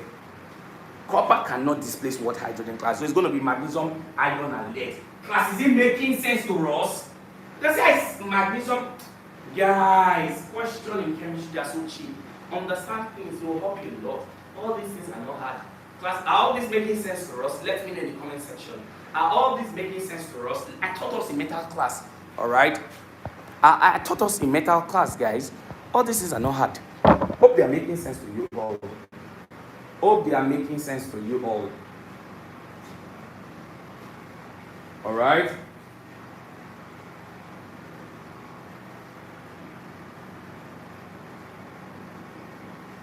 The ones that are above,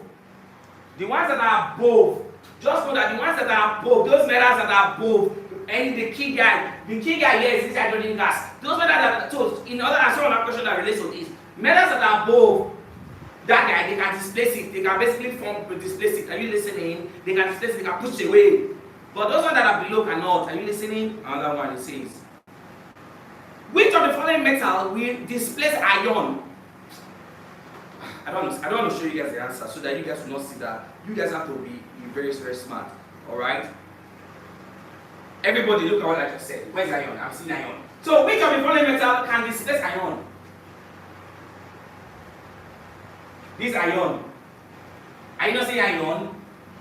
That's why we are doing some revision. We have been just solving. I'm sorry about all this. It's not fine, but it's no problem.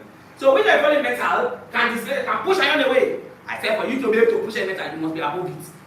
For you to be able to look at another person, you must be above it. Do you understand? So when you to be able to displace this guy, you must be above it. Are you getting me? So which of the following metal will displace iron from a solution of iron 3, iron 2 tetrasulfate 6? That one is not our concern. Our concern is the metal dimension, which is iron. So option A is copper. Option B is mercury. Option C is a silver. And option D is a zinc. So which one can displace? Which one has the ability for you to be able to displace? You must be above it. Alright? And also you must be, the key term there is like you must be more electropositive. Alright? You must be actually more electropositive, meaning you must be higher in the series. Class, you can say actually this one is you don't show yourself. It's the one that is above the iron, the zinc is above it, while others are below. Copper is below, and this copper is below, mercury is below, this mercury. Alright? Which other one is below? Which other one? Copper is below, mercury is below, silver is below. You can see how it works. So the one that are above, the one that are more electropositive, basically displace it. Class, is it making sense? Are all these making sense? Class, very good. You guys are doing so well. I'm proud of you guys. All these are jam. You can see how you're answering jam questions. They are all jam questions. All right, I had to format them in the phone. All right, so all the questions are meta number. I have them on my phone. Cram this thing, cram your electrochemical series. So you know, when I started electrolysis with you guys, I'll be saying these things. Are you listening? That's why I said no it. In fact, let me write it here well. All right, potassium, sodium, calcium, magnesium, aluminium. Aluminium is what? Aluminium or zinc, right? Iron, very essential. Tin is essential. Lead, Pb. Hydrogen rather. Copper, mercury, silver, gold, platinum. They are increasing their reactivity. Alright, they are decreasing their reactivity. Alright, as you go down, their reactivity decreases. Very essential. Let us proceed. Guys. I'm coming.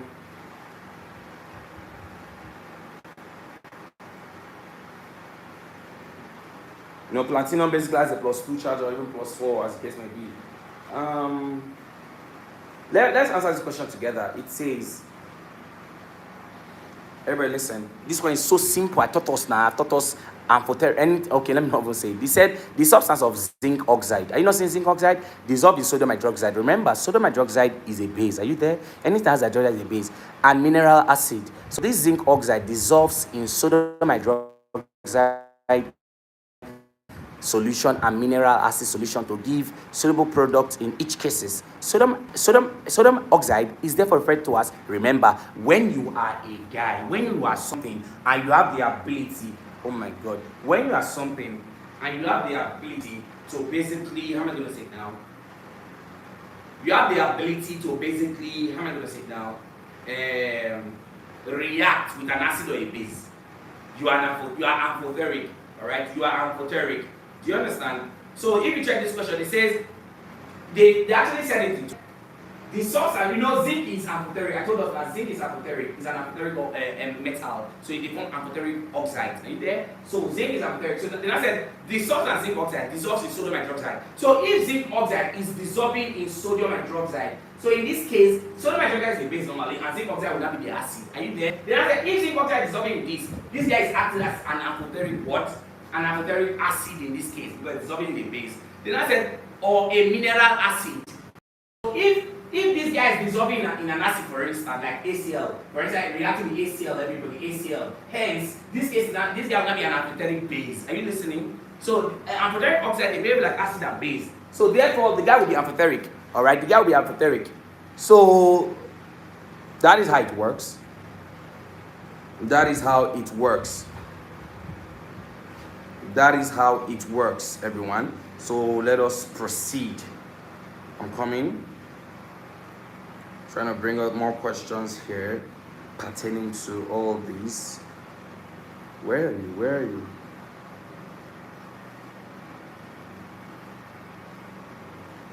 Oh my god.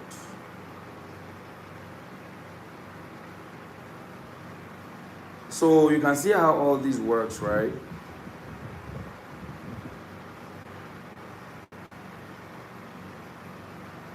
So I hope all these are making sense.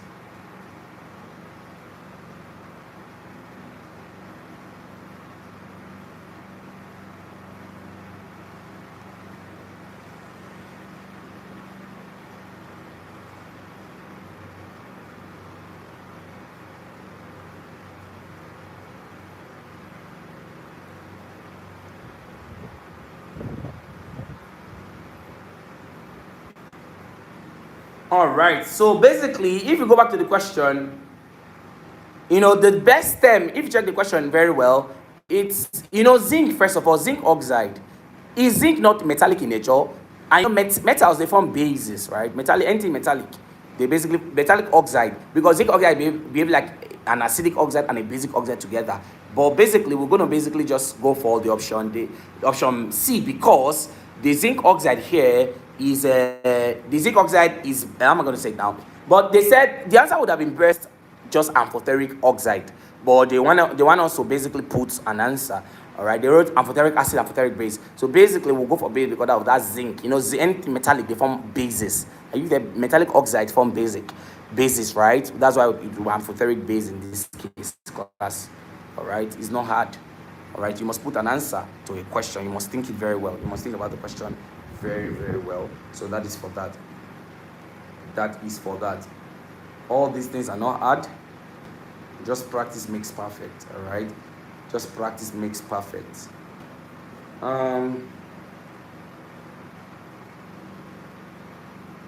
Look at this one we've been learning. Oh my god. Look at this one we've been learning, guys. This is a real jam question. It says, on heating, which of the following compound will decompose or give a free metal? We give nitrogen 4 oxide and all. Guys, tell me. This one is so very, very simple. I've taught us. Look at it. All of them are all nitrates. So go back, flip. I know you are flipping now. Don't flip, oh. Don't flip. Know it in your head. The answer is what? Everybody. Which one will basically give that metal? We give NO2 and oxygen gas. Tell me. Good. Option C is the answer. Very good. Hope you did not flip. Or did you flip? Who is saying D now? Oh my god. I am the king of sound. What is happening?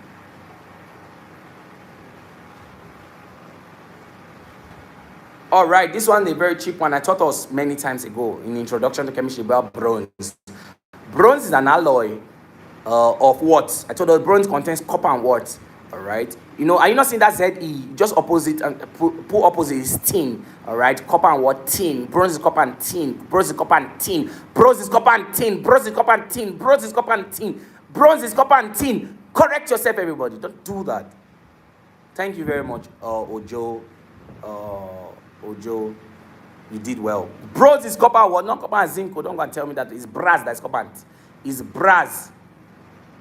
It's brass. It's copper. Is copper and zinc. That is brass.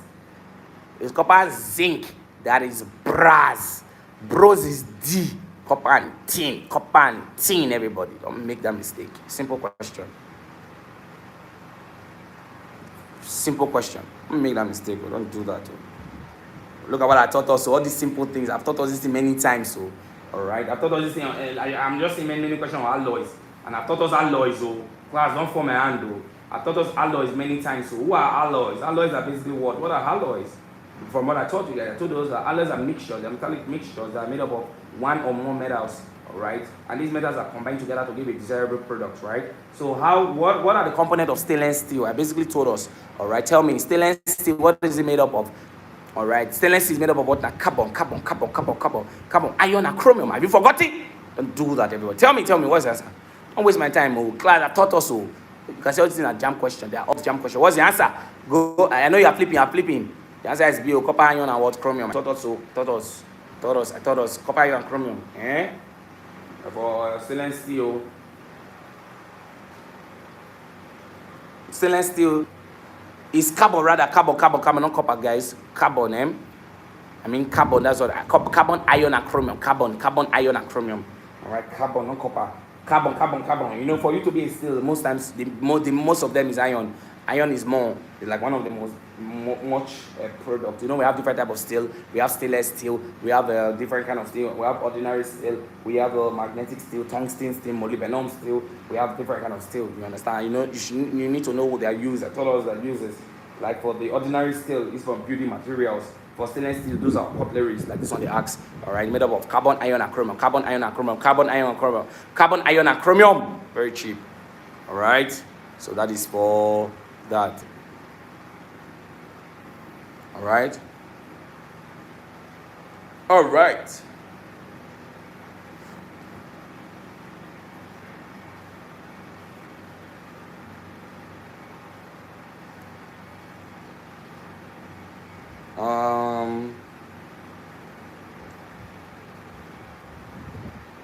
Now look at this simple question. It says, which of the following does not contain aluminium as a component?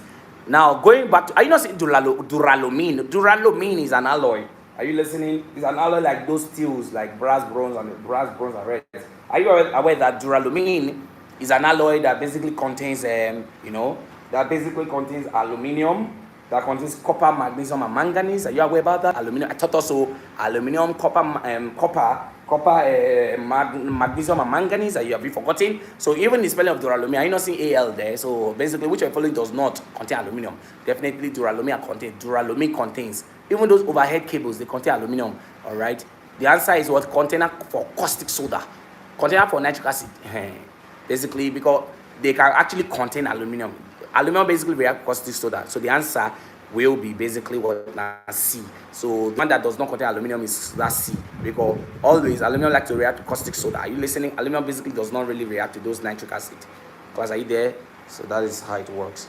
Alright, aluminum containers, anything that contains aluminium you can store them. Aluminum containers, that's what they use to store most times nitric acid, so there will not be like any form of reaction. That's why I went with the one that contains a caustic soda, because if you use a container what do you call it now? Container of how am I going to say it now? Container of what do you call it? For caustic soda, like if there's a, how am I going to put it now? If there's aluminum container, for you cannot use it to store caustic soda because there will be a reaction. Are you listening? There will be a reaction, but for nitric acid you can actually do it. For nitric acid you can actually do it. So that's how it works. So that is for that. So let me tell us this. Let's move further. It says, from which following additive, which of the following additive rather could improve the quality of steel? It is chromium and nickel, guys. Chromium and nickel have the ability to increase the quality of steel. All right. Chromium and nickel has the ability to increase the quality of what? Steel. You know, we are on alloy section. You can see it, alloy section. Chromium and nickel has the ability to increase the quality of steel. If you check now, when we talked about what do you call it? Stainless steel. Is this stainless steel we suggest now? Stainless steel contains iron, chromium, and nickel. Or maybe that's not what we talked about, but it contains iron, chromium, and nickel. So you can see that anything that has steel, there is most times nickel, there's most times chromium. That's why the answer will be D in this case. Hope it's making sense. So that is for that. All right, that is for that.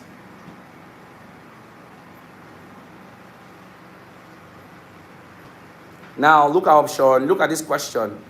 Very simple. I told us. Okay, first of all, very short this question. Look at it. Very short this question. Look at it. Alloys. What are alloys? Alloys are formed. They are mixtures. They are formed by combination of metals. That when metals come together, right? Alloys. When metal. I did not say metallic oxide. I said metal. All these things are they not metals? Chromium, nickel, this one down. Are they not metal? So your mind should go over to metal. Whenever they say alloys are formed by what? Metal. Forget about any other thing I see. The answer will be metal. Class, let's solve this one together. Sharply. Alloys are best prepared by what? Is it by cooling a molten mixture of the metals, or reducing a mixture of metallic oxide? I did not say that though. Is it by arc welding or electroplating? Is it electrolysis we're doing here? So class, what is it? What's this one? Do it sharply. What's this one? Good. So that is for that.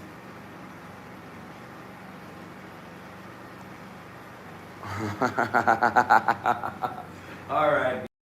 He said we are done for now, and God bless you all. See you guys when I see you guys, and God bless everybody. Okay, we are good. Are we good? Yeah, we are good. We've done it, no? All right.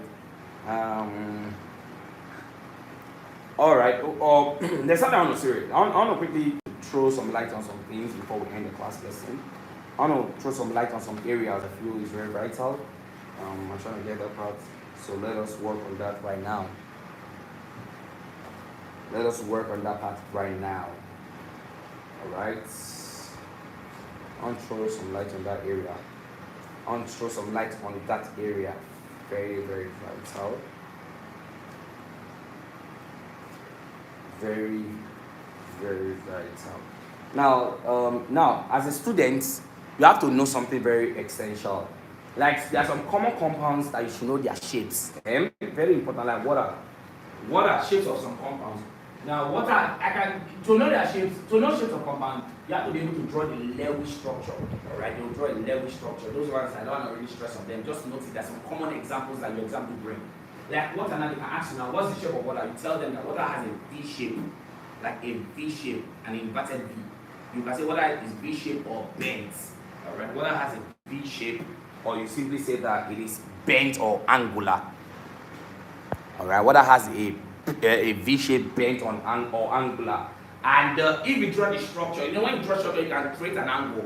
Compounds that have structures, basically, they have like their bond angle, the way the bonds connected, the bond angle. Take note of this. The bond angle of water is about 105 degrees. Alright, I'm not saying 105 degrees Celsius, so it's not temperature, I'm saying it's bond angle. Alright, water has a V shape or bend shape, I can draw it and you see it. Alright, the shape of water is like this. Alright, but I'm not really drawing the level structure right now. Water is like this, connected to two. But I did not really draw it to, you understand? It's simple, alright, but don't worry, just know like inverted V or bend shape or angular, alright? And the bond angle is about 105 degrees, very essential, please. I know why I'm saying all these things, alright? Very, very essential.